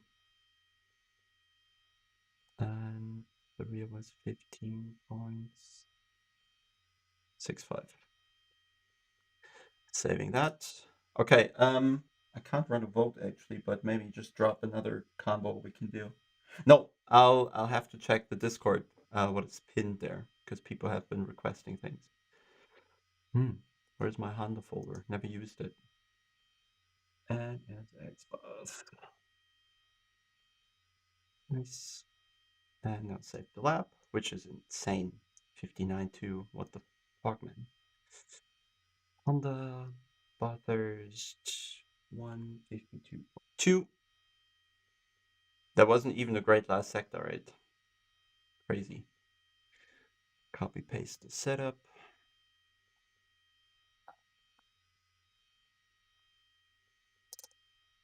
Honda.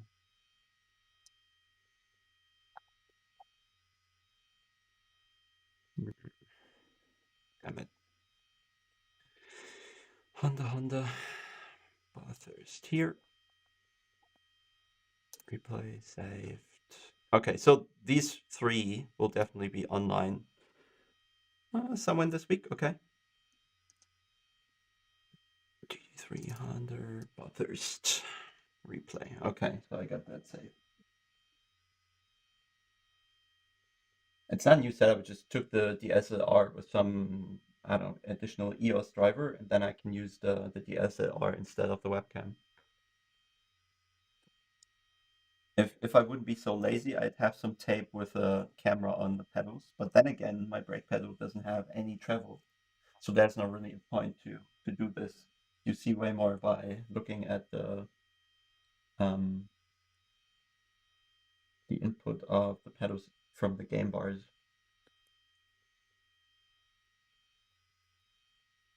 Favorite car pure driving fun is probably going to be Chevy or Maserati also.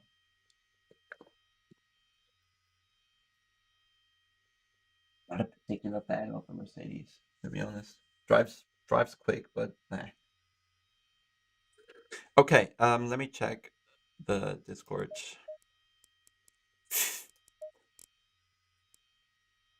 So half attention last sector at least. Which makes it a 0.1 feasible, certainly a 0.0 possible, and which just also means the 58 isn't unrealistic. And then, if you go lower in the temperatures, maybe the 57 isn't that far away, so... Oops. So many messages.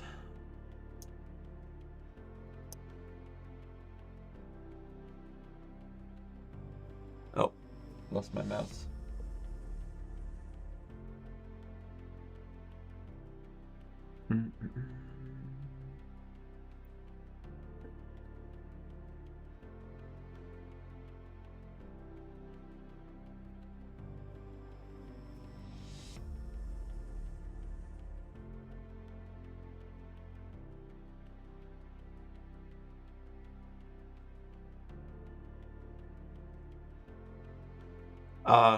Thanks for the setup you sent. Didn't see it.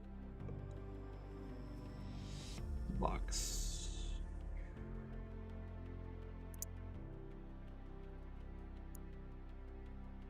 Okay, where's my Discord?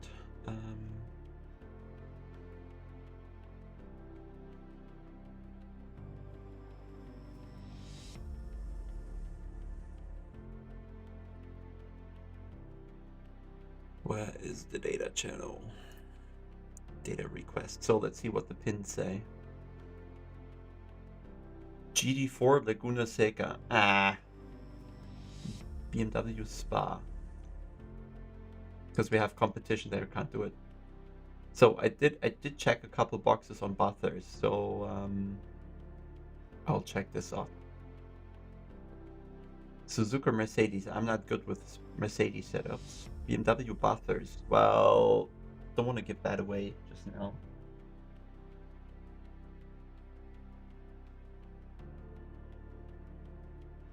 Lexus Kialami. Probably need to do Ferrari because that's what everybody drives. Mercedes Monza. McLaren Brands Hatch. Brands Hatch is ugly. Ferrari Silverstone? Thought I did that already. Lambo 488 Misano. So Ferrari Silverstone.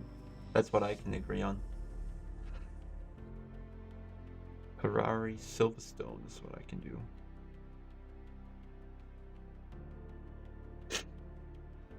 Agree?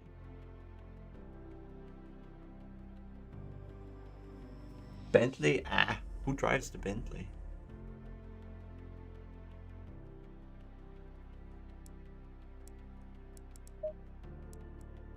I mean, Silverstone is nice.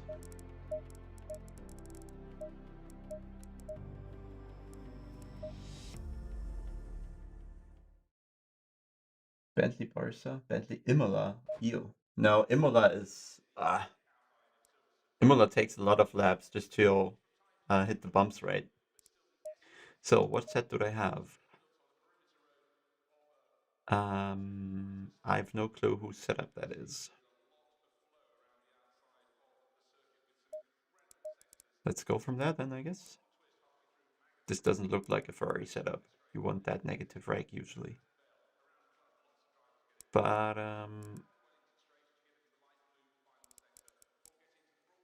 minus 1.2. I think I was positive in the end on buffers even. Green light, go, go, go.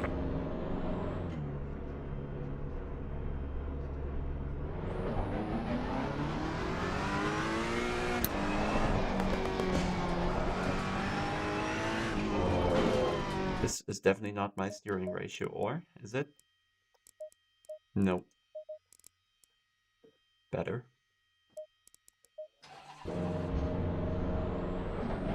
Well, mainstream is good for sales.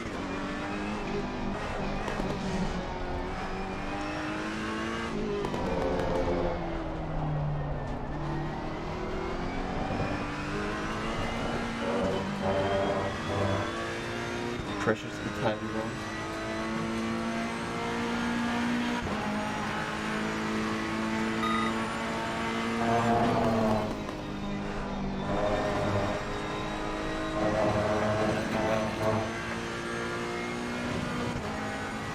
There's something about stalling something on the Ferrari. I'm not too deep into the tech there. But the front is so good, you definitely have to find the rear. You need the rear to stay in place. But I don't know. Seems to, on average, lead to the better results.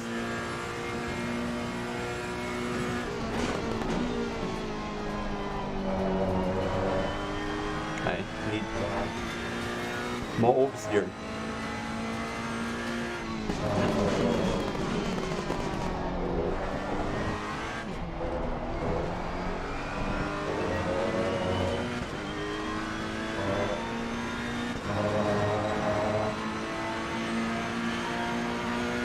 Keep forgetting that.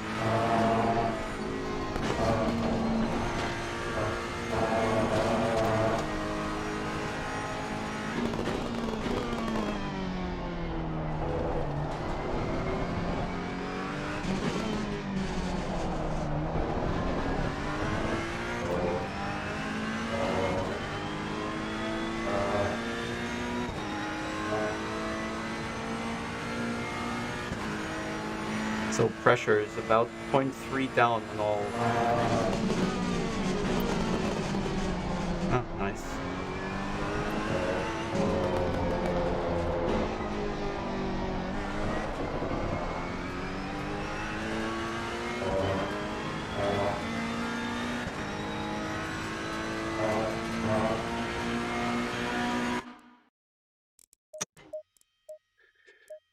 So 56 should be possible by the looks of it.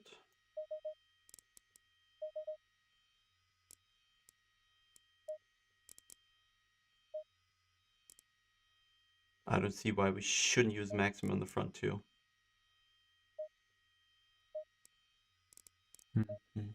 Apart from the negative rake idea that I don't completely get.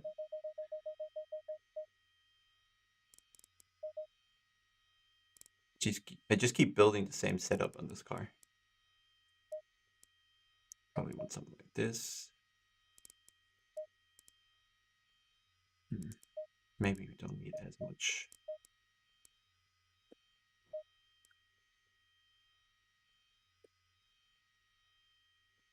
Also Newtonmeter, das Lenkrad hat 20, aber ich habe 16, die ich nutze und das Spiel nutzt davon dann ungefähr 10.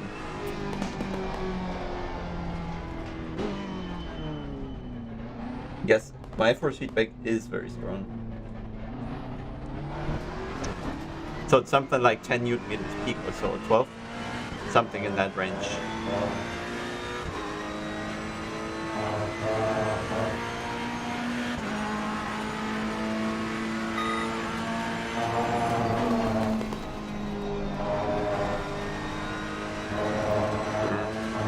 The rear getting a bit too lively on the entry there.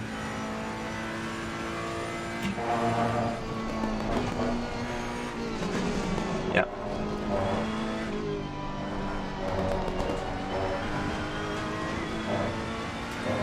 So in pitch scenarios, the rear is going to become too loose. Why is my time not counting?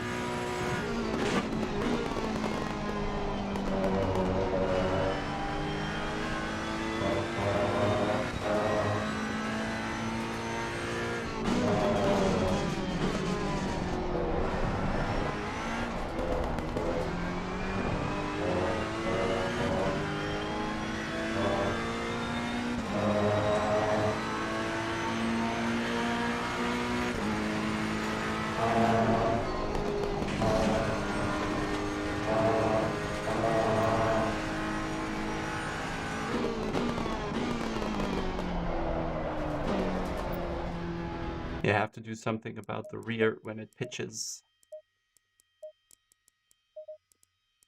Is that I do not like.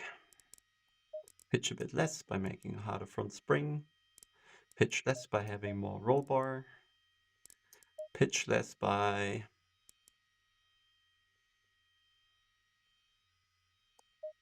let's see.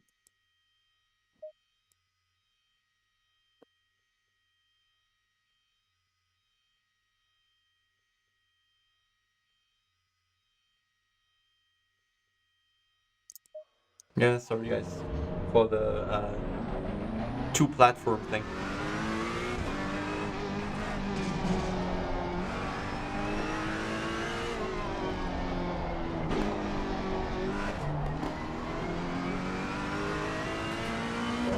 See if the lap time starts now.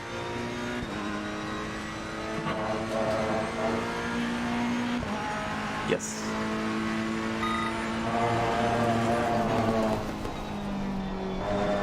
That's better, but super slow. Must just be cautious.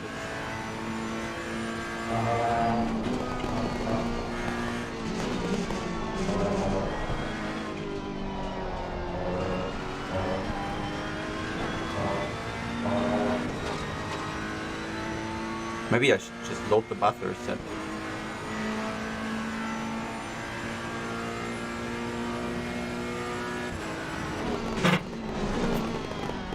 Nice bump.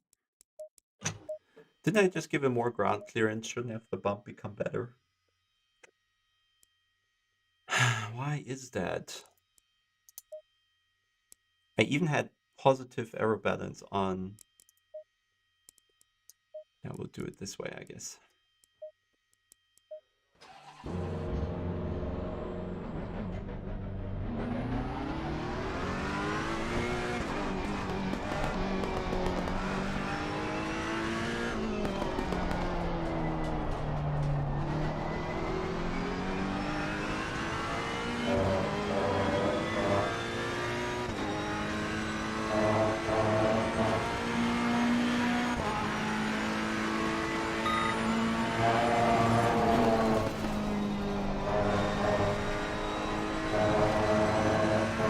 Just without valid.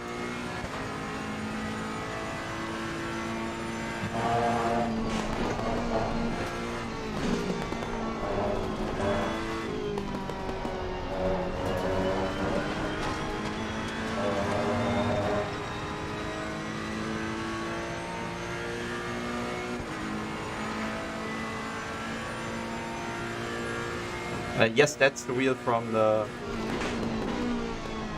V4 GT3. Okay, I see what I have to do with the rear.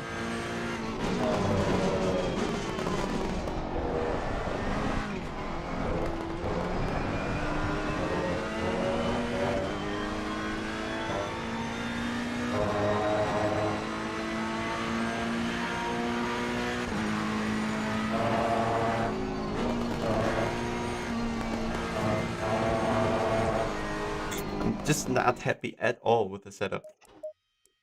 It's either understeering or oversteering, but it's never doing what I want it to do. I think we want to limit the rear a bit in its squat, I think.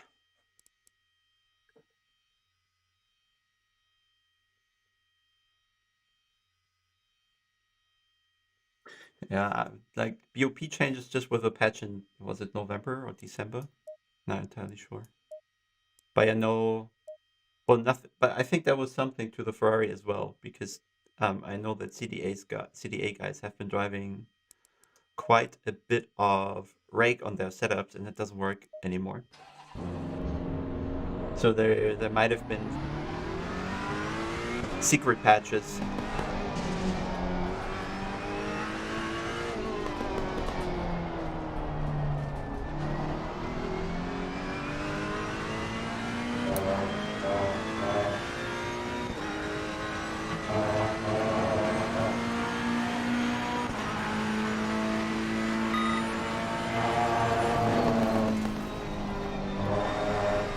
That's more stable, I think.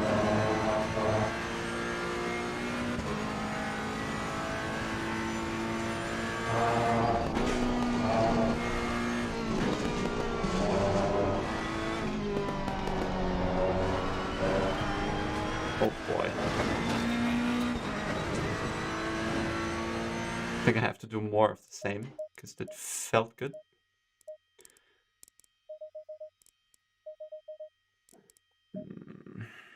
Not sure about this though. Don't like the idea of it.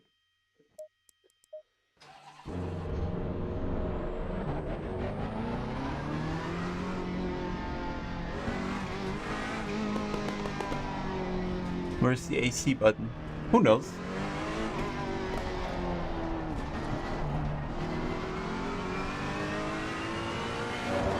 You have to think these GT3 cars are for gentleman drivers, right? And they don't have the physical abilities of a real racing driver. And heat definitely is a thing in racing, right? For the driver. So maybe it does have AC.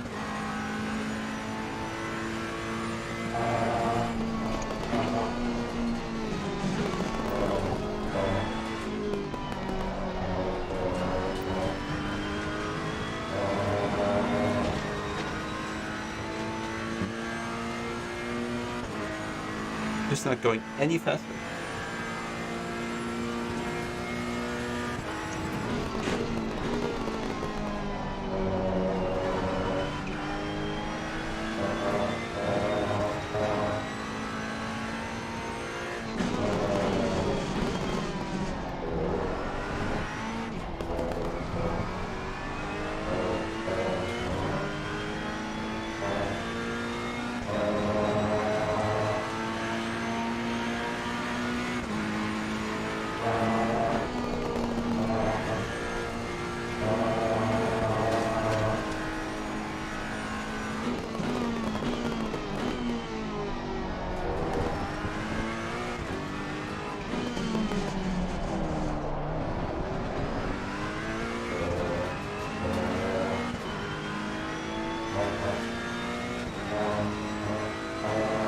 Feels like you can't use the Ferrari strength on this track too well.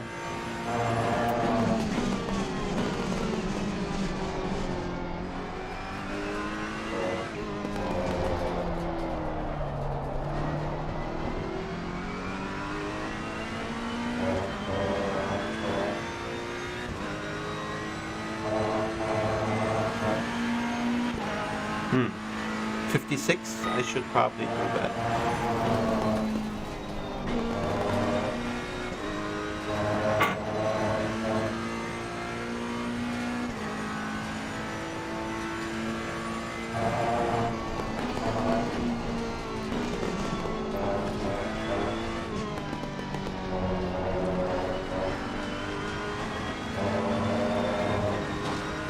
I'm way too cautious driving-wise, which means there's a stability issue one way or another. Use more fuel? Oh. Let's see. Sorry. Yeah, lost context.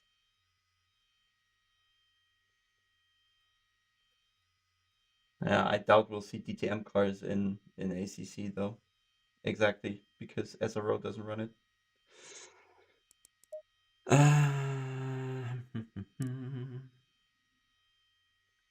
Not happy with the set.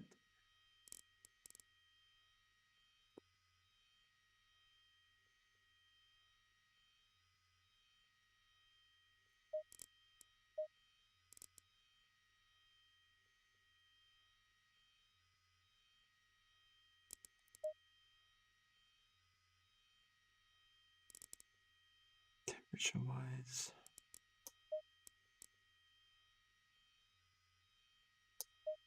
Let me try something.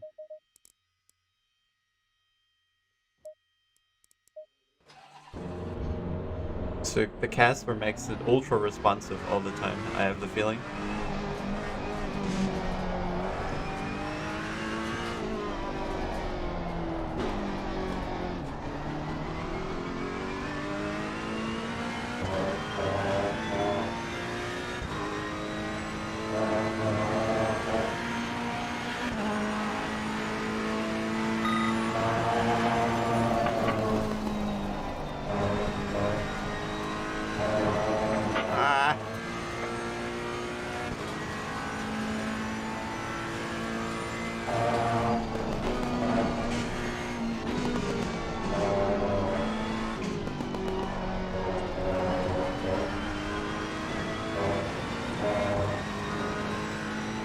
Interesting.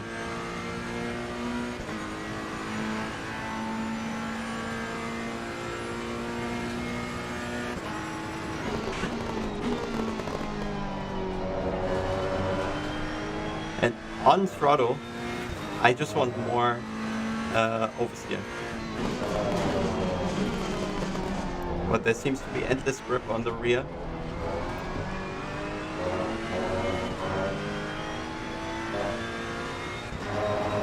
So I want to have a scenario where I have like mid-corner stability and exit of the corner oversteer, at least a bit more still.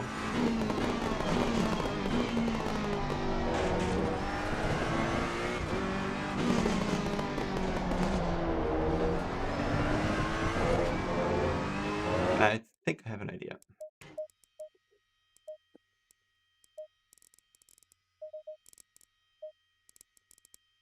This seems too much, but I'm tempted to try.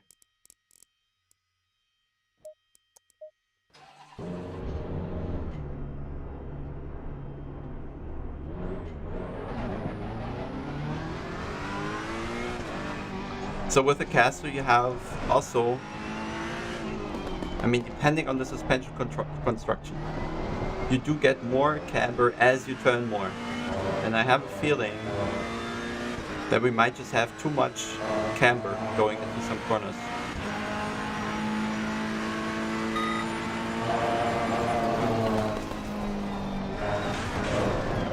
Yep. Intolerance of curbs. And this definitely feels more drivable now while turning more. So it feels like maybe we had too much camber, and the lower caster can help with not having too much camber. I could also turn the camber itself down, I think. But I'm leaving the territory of what I know. So rather not. And in the slow corners was a bit too oversteering. So let's try to fix that with a preload.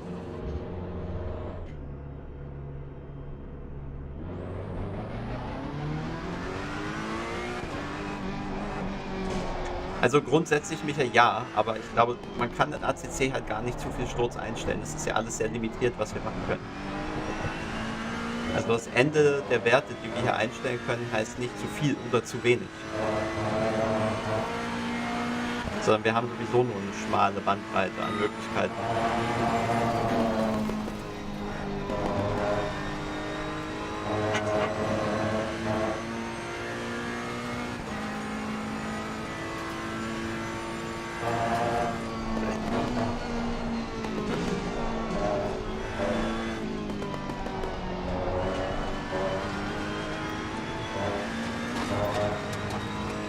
Could be too much now with the rear spring.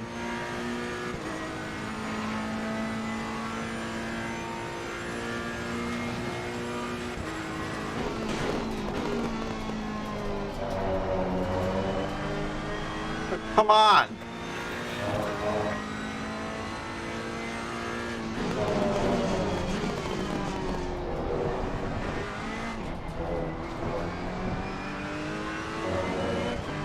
I lost patience there with the throttle. At some point you want to accelerate, but it's just too understeering.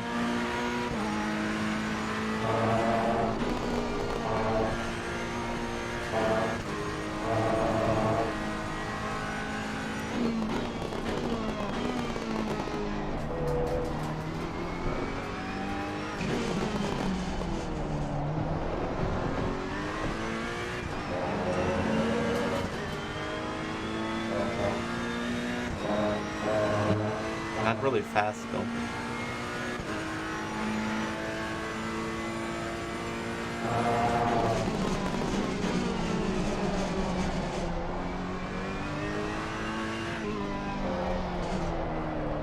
Now the rear is loose on entry, but on exit it's still too stable. So I need another approach than the one I'm having right now.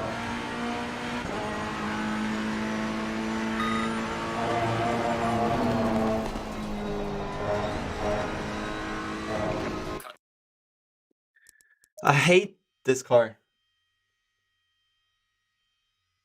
Nah, it's not. I don't think on Silverstone it's too good.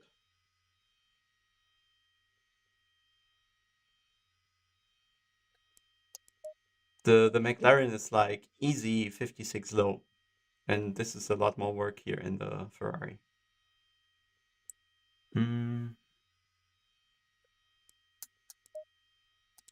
Yeah, I wasn't happy with that. That was enough.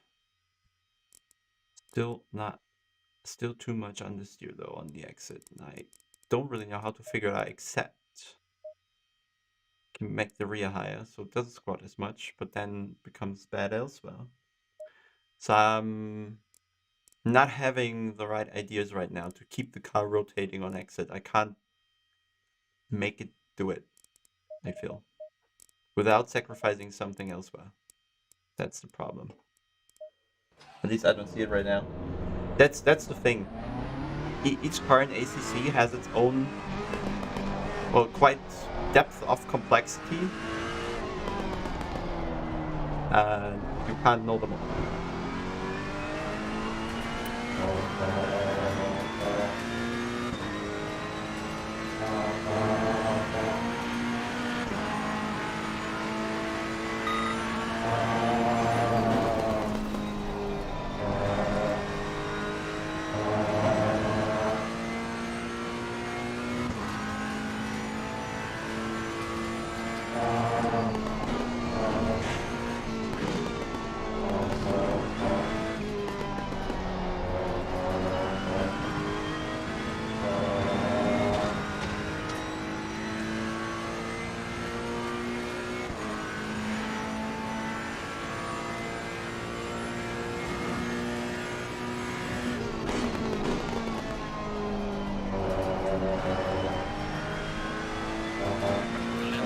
The problem is if I reduce diff lock, then these corners here, they will probably be undrivable.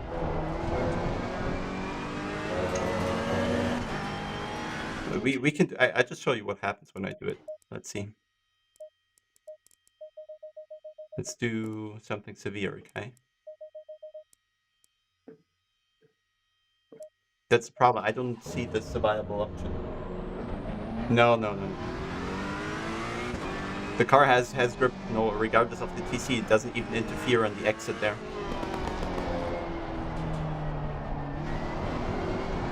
Like from here, no more TC. And it's the same in all fast corners. There's no TC involvement. So it's more of a downforce thing.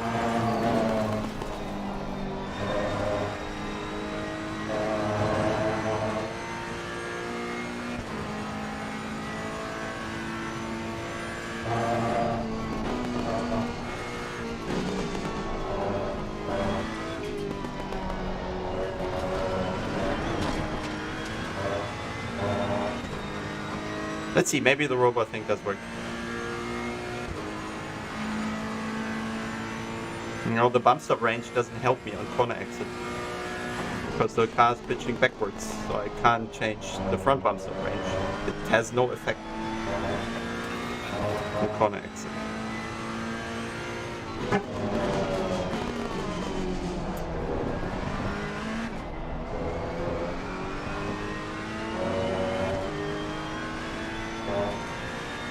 I had this before, I think I drove this before and felt like the Ferrari wasn't as easy as fast as it is on other tracks.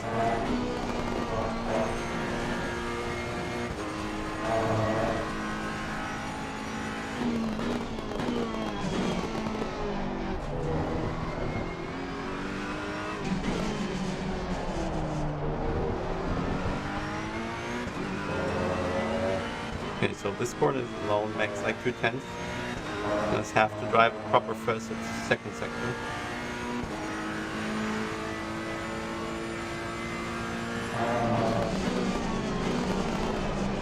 Nope. Doesn't want to turn in now.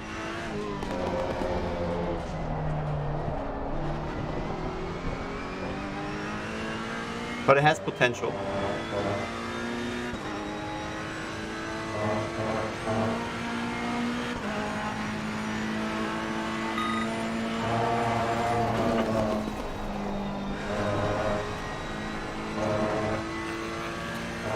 TC16, TC21, that doesn't make any sense.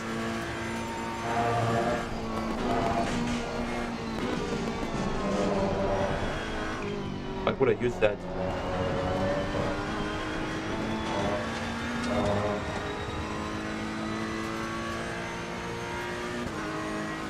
Oh, they have one?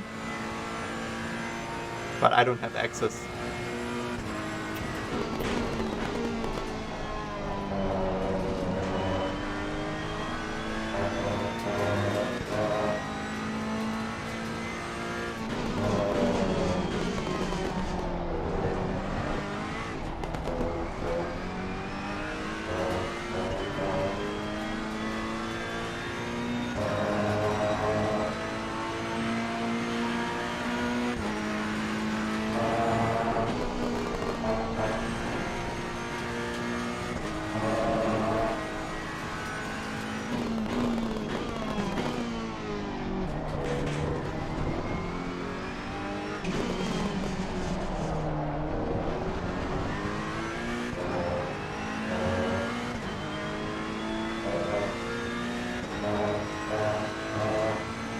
I doubt that would mind, yeah. But I don't want to upload this for the reference data stuff, because then the setup becomes free, basically, right?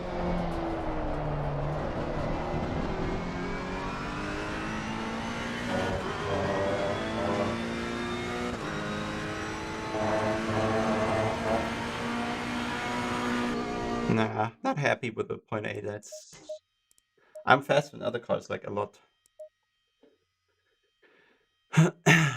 But I find it difficult to pin down the issue, which makes it difficult to address it.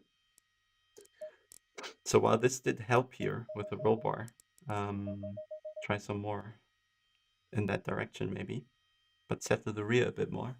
I also felt like the pressures were going a bit too high on the left side.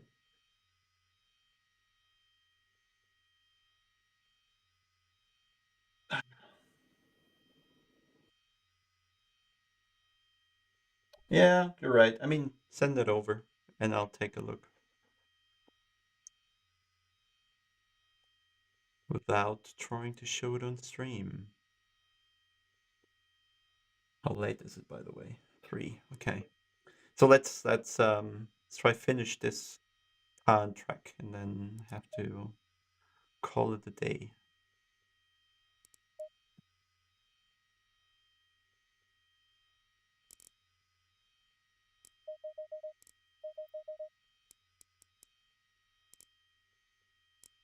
Let's see.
Haven't quite understood why the rear got so loose into the right hairpin.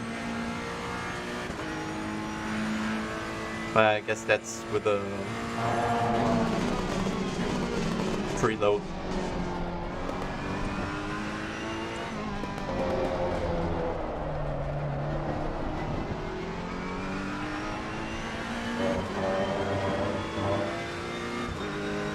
Yeah, okay, maybe the robot thing does help, but the rear is getting a bit meh. Maybe I do want to go down here again. This could be tiny change, and this does work. Try like this, maybe.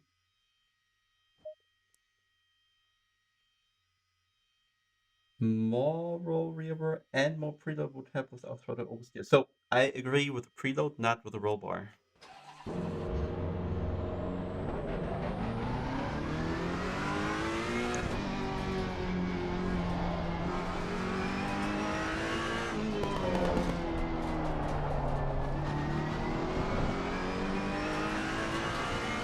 It's not really, wouldn't call it off throttle oversteer.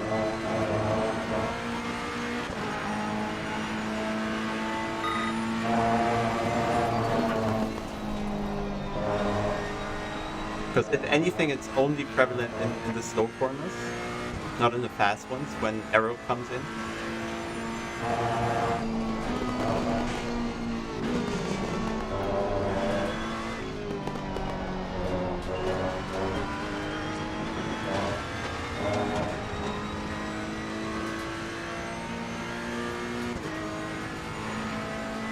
Thanks, Shooter80.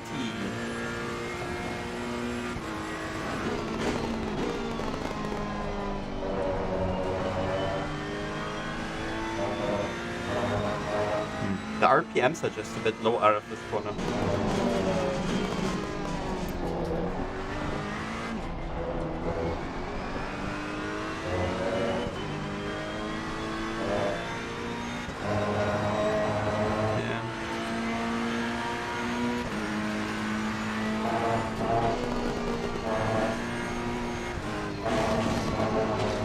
Still the same thing.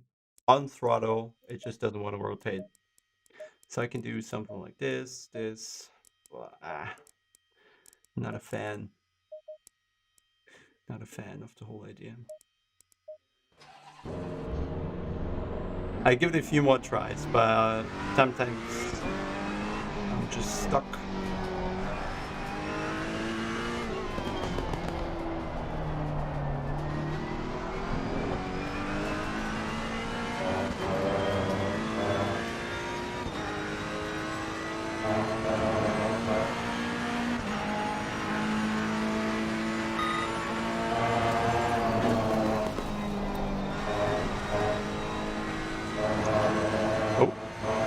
Charm.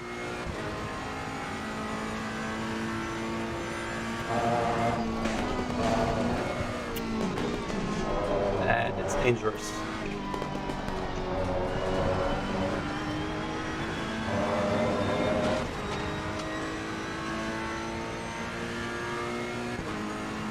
Yeah, I already went very low on the rear bump stop range. I don't want to overdo it, you know.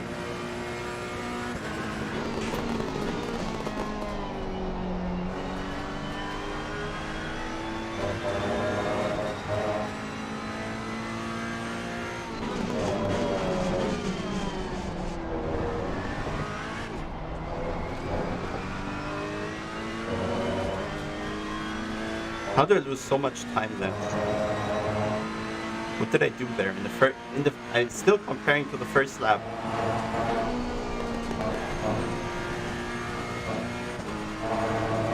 Why do I not gain here? It should be way faster.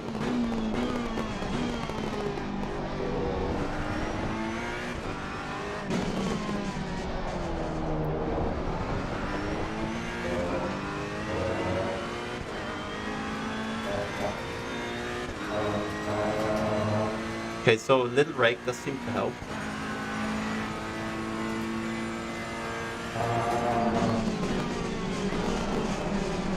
Only at the beginning though. Here in this left hand, that was a problem.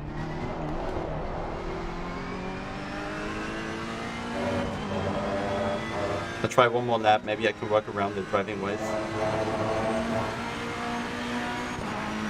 Come on, 56 can't be that hard. And death.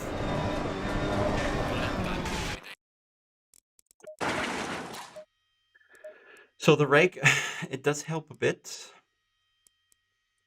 but it makes things worse elsewhere. So let's try work counter that. Yeah, a toe could be a thing as well. Less toe, no. No, I have too much rotation now. So more.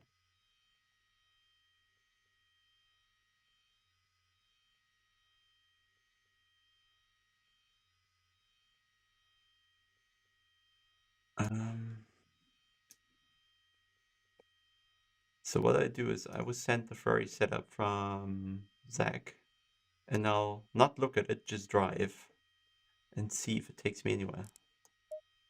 Let's save this for the time being. Load.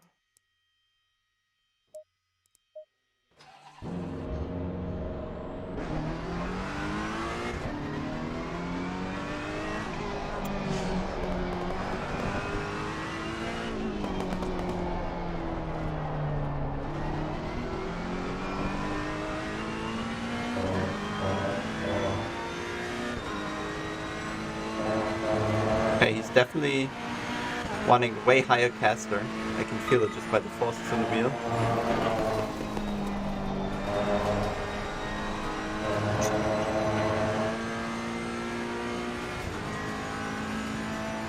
Very balanced so far.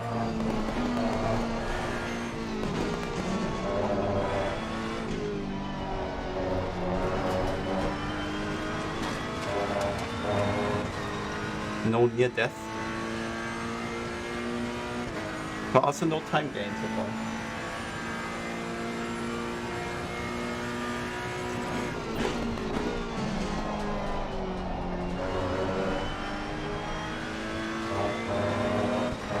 Probably better now in this corner. Oh yeah, the steering ratio is high. How do I do this? I show you RST, so I can take a look at the setup briefly without showing you.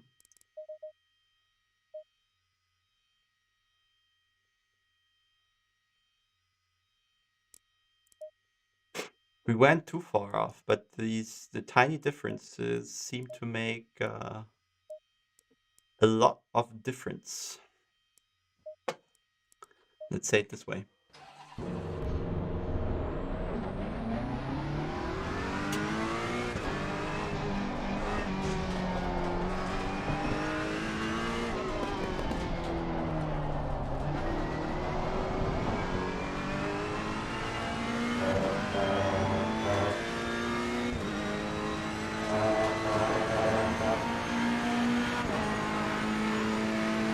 This is not CDA, no. This is RST by Zach, I think. I think it's Zach building those, yeah.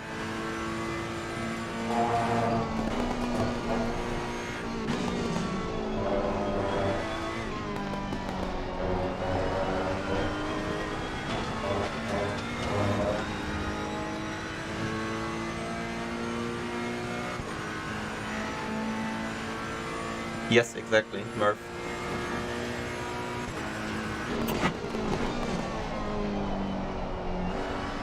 Oh dear. Caught the bump.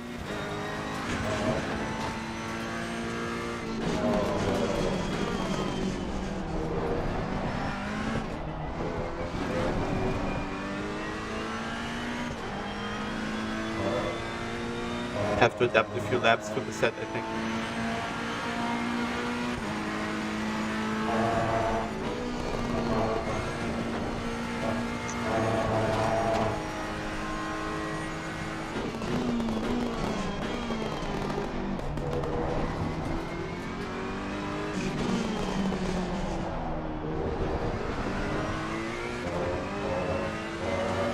I feel the Ferrari is just a bit unlucky with the gear ratio on this track. You have a few corners where either one gear is too short and the other is too long.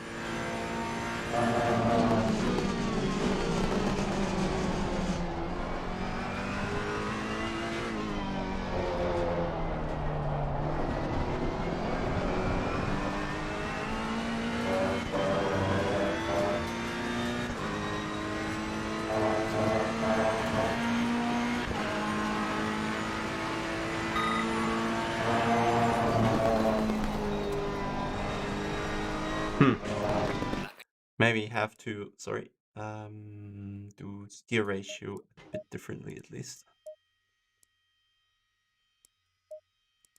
Because now I'm just steering too slow. So it does like the steering ratio apparently.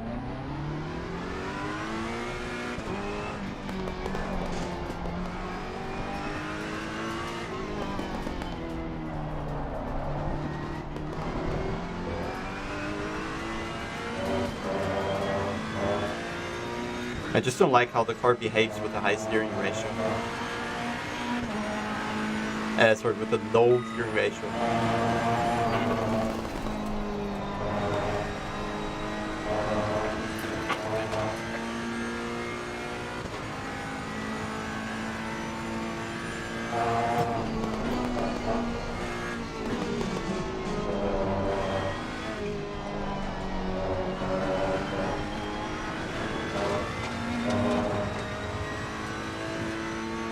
It's killing my arms over the bumps.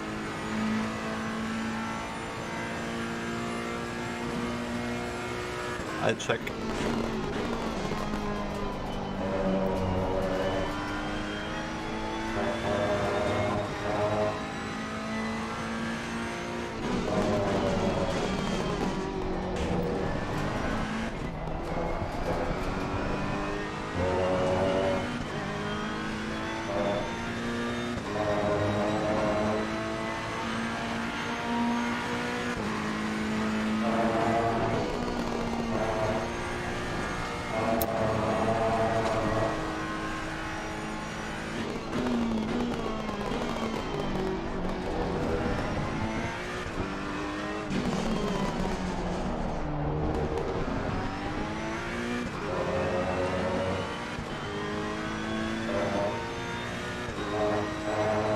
But I can't get a single lap done. That is like I have 2 valid laps or something. Nope. That didn't want to turn. I'll check for the ride height thing. I'm not sure.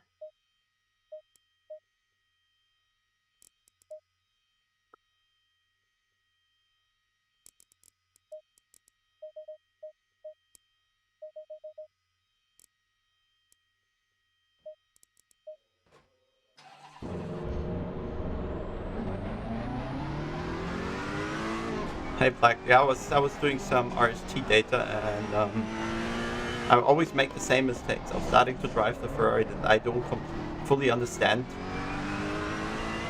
and then failing with the setup.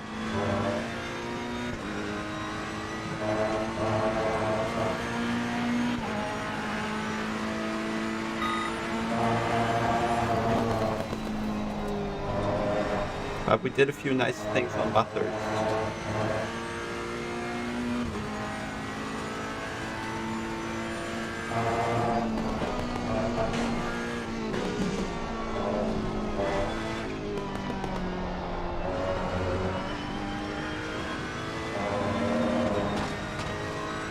So I did a tiny bit more rake now to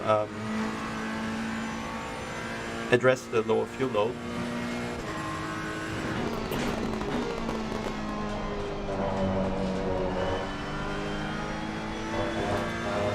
But overall, I think it remains. The car is not that fast here.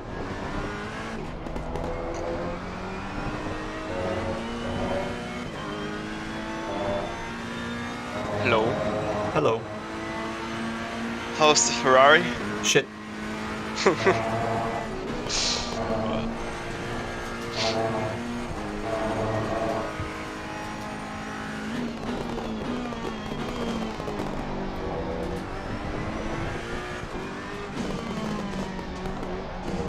No, I seriously don't like it.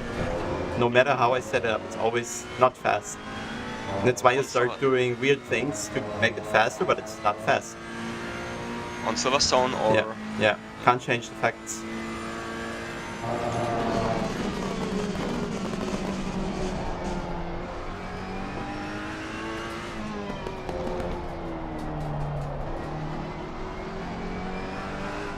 Nope, I'm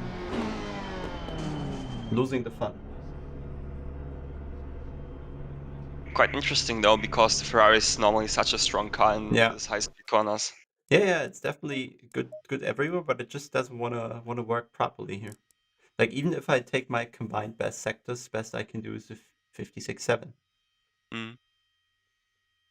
and that involves an off track. Yeah, looks like the car loses a lot of time in the first sector. I think the McLaren does like 34 low or so. Yeah, it's in the middle range here, 34 mid, Mm. even with the off track. I don't like it less than the Porsche. Oh, that's. Oh.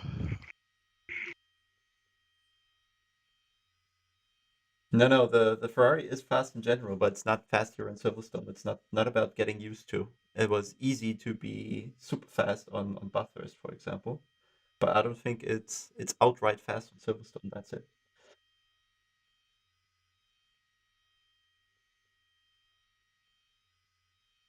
No, I'm not. Can't disclose the setup settings.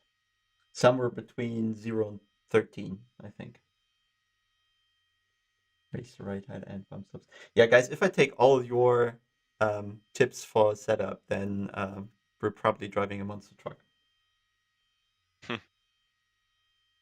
All right, I'm running out of time, so I'll just call it a day here for now. And I thank everyone for watching. I'll make sure to have at least the Bathurst data run with a quite insane Honda there. And that should be it. I think for today, there's going to be endurance race on Saturday, 4 hours of Paul Ricard in the BMW. We're trying to be fast on the straight, but I heard that the Ferrari is insanely fast, sadly. Okay, I'll stop it here, guys. Thanks for watching. See you Saturday.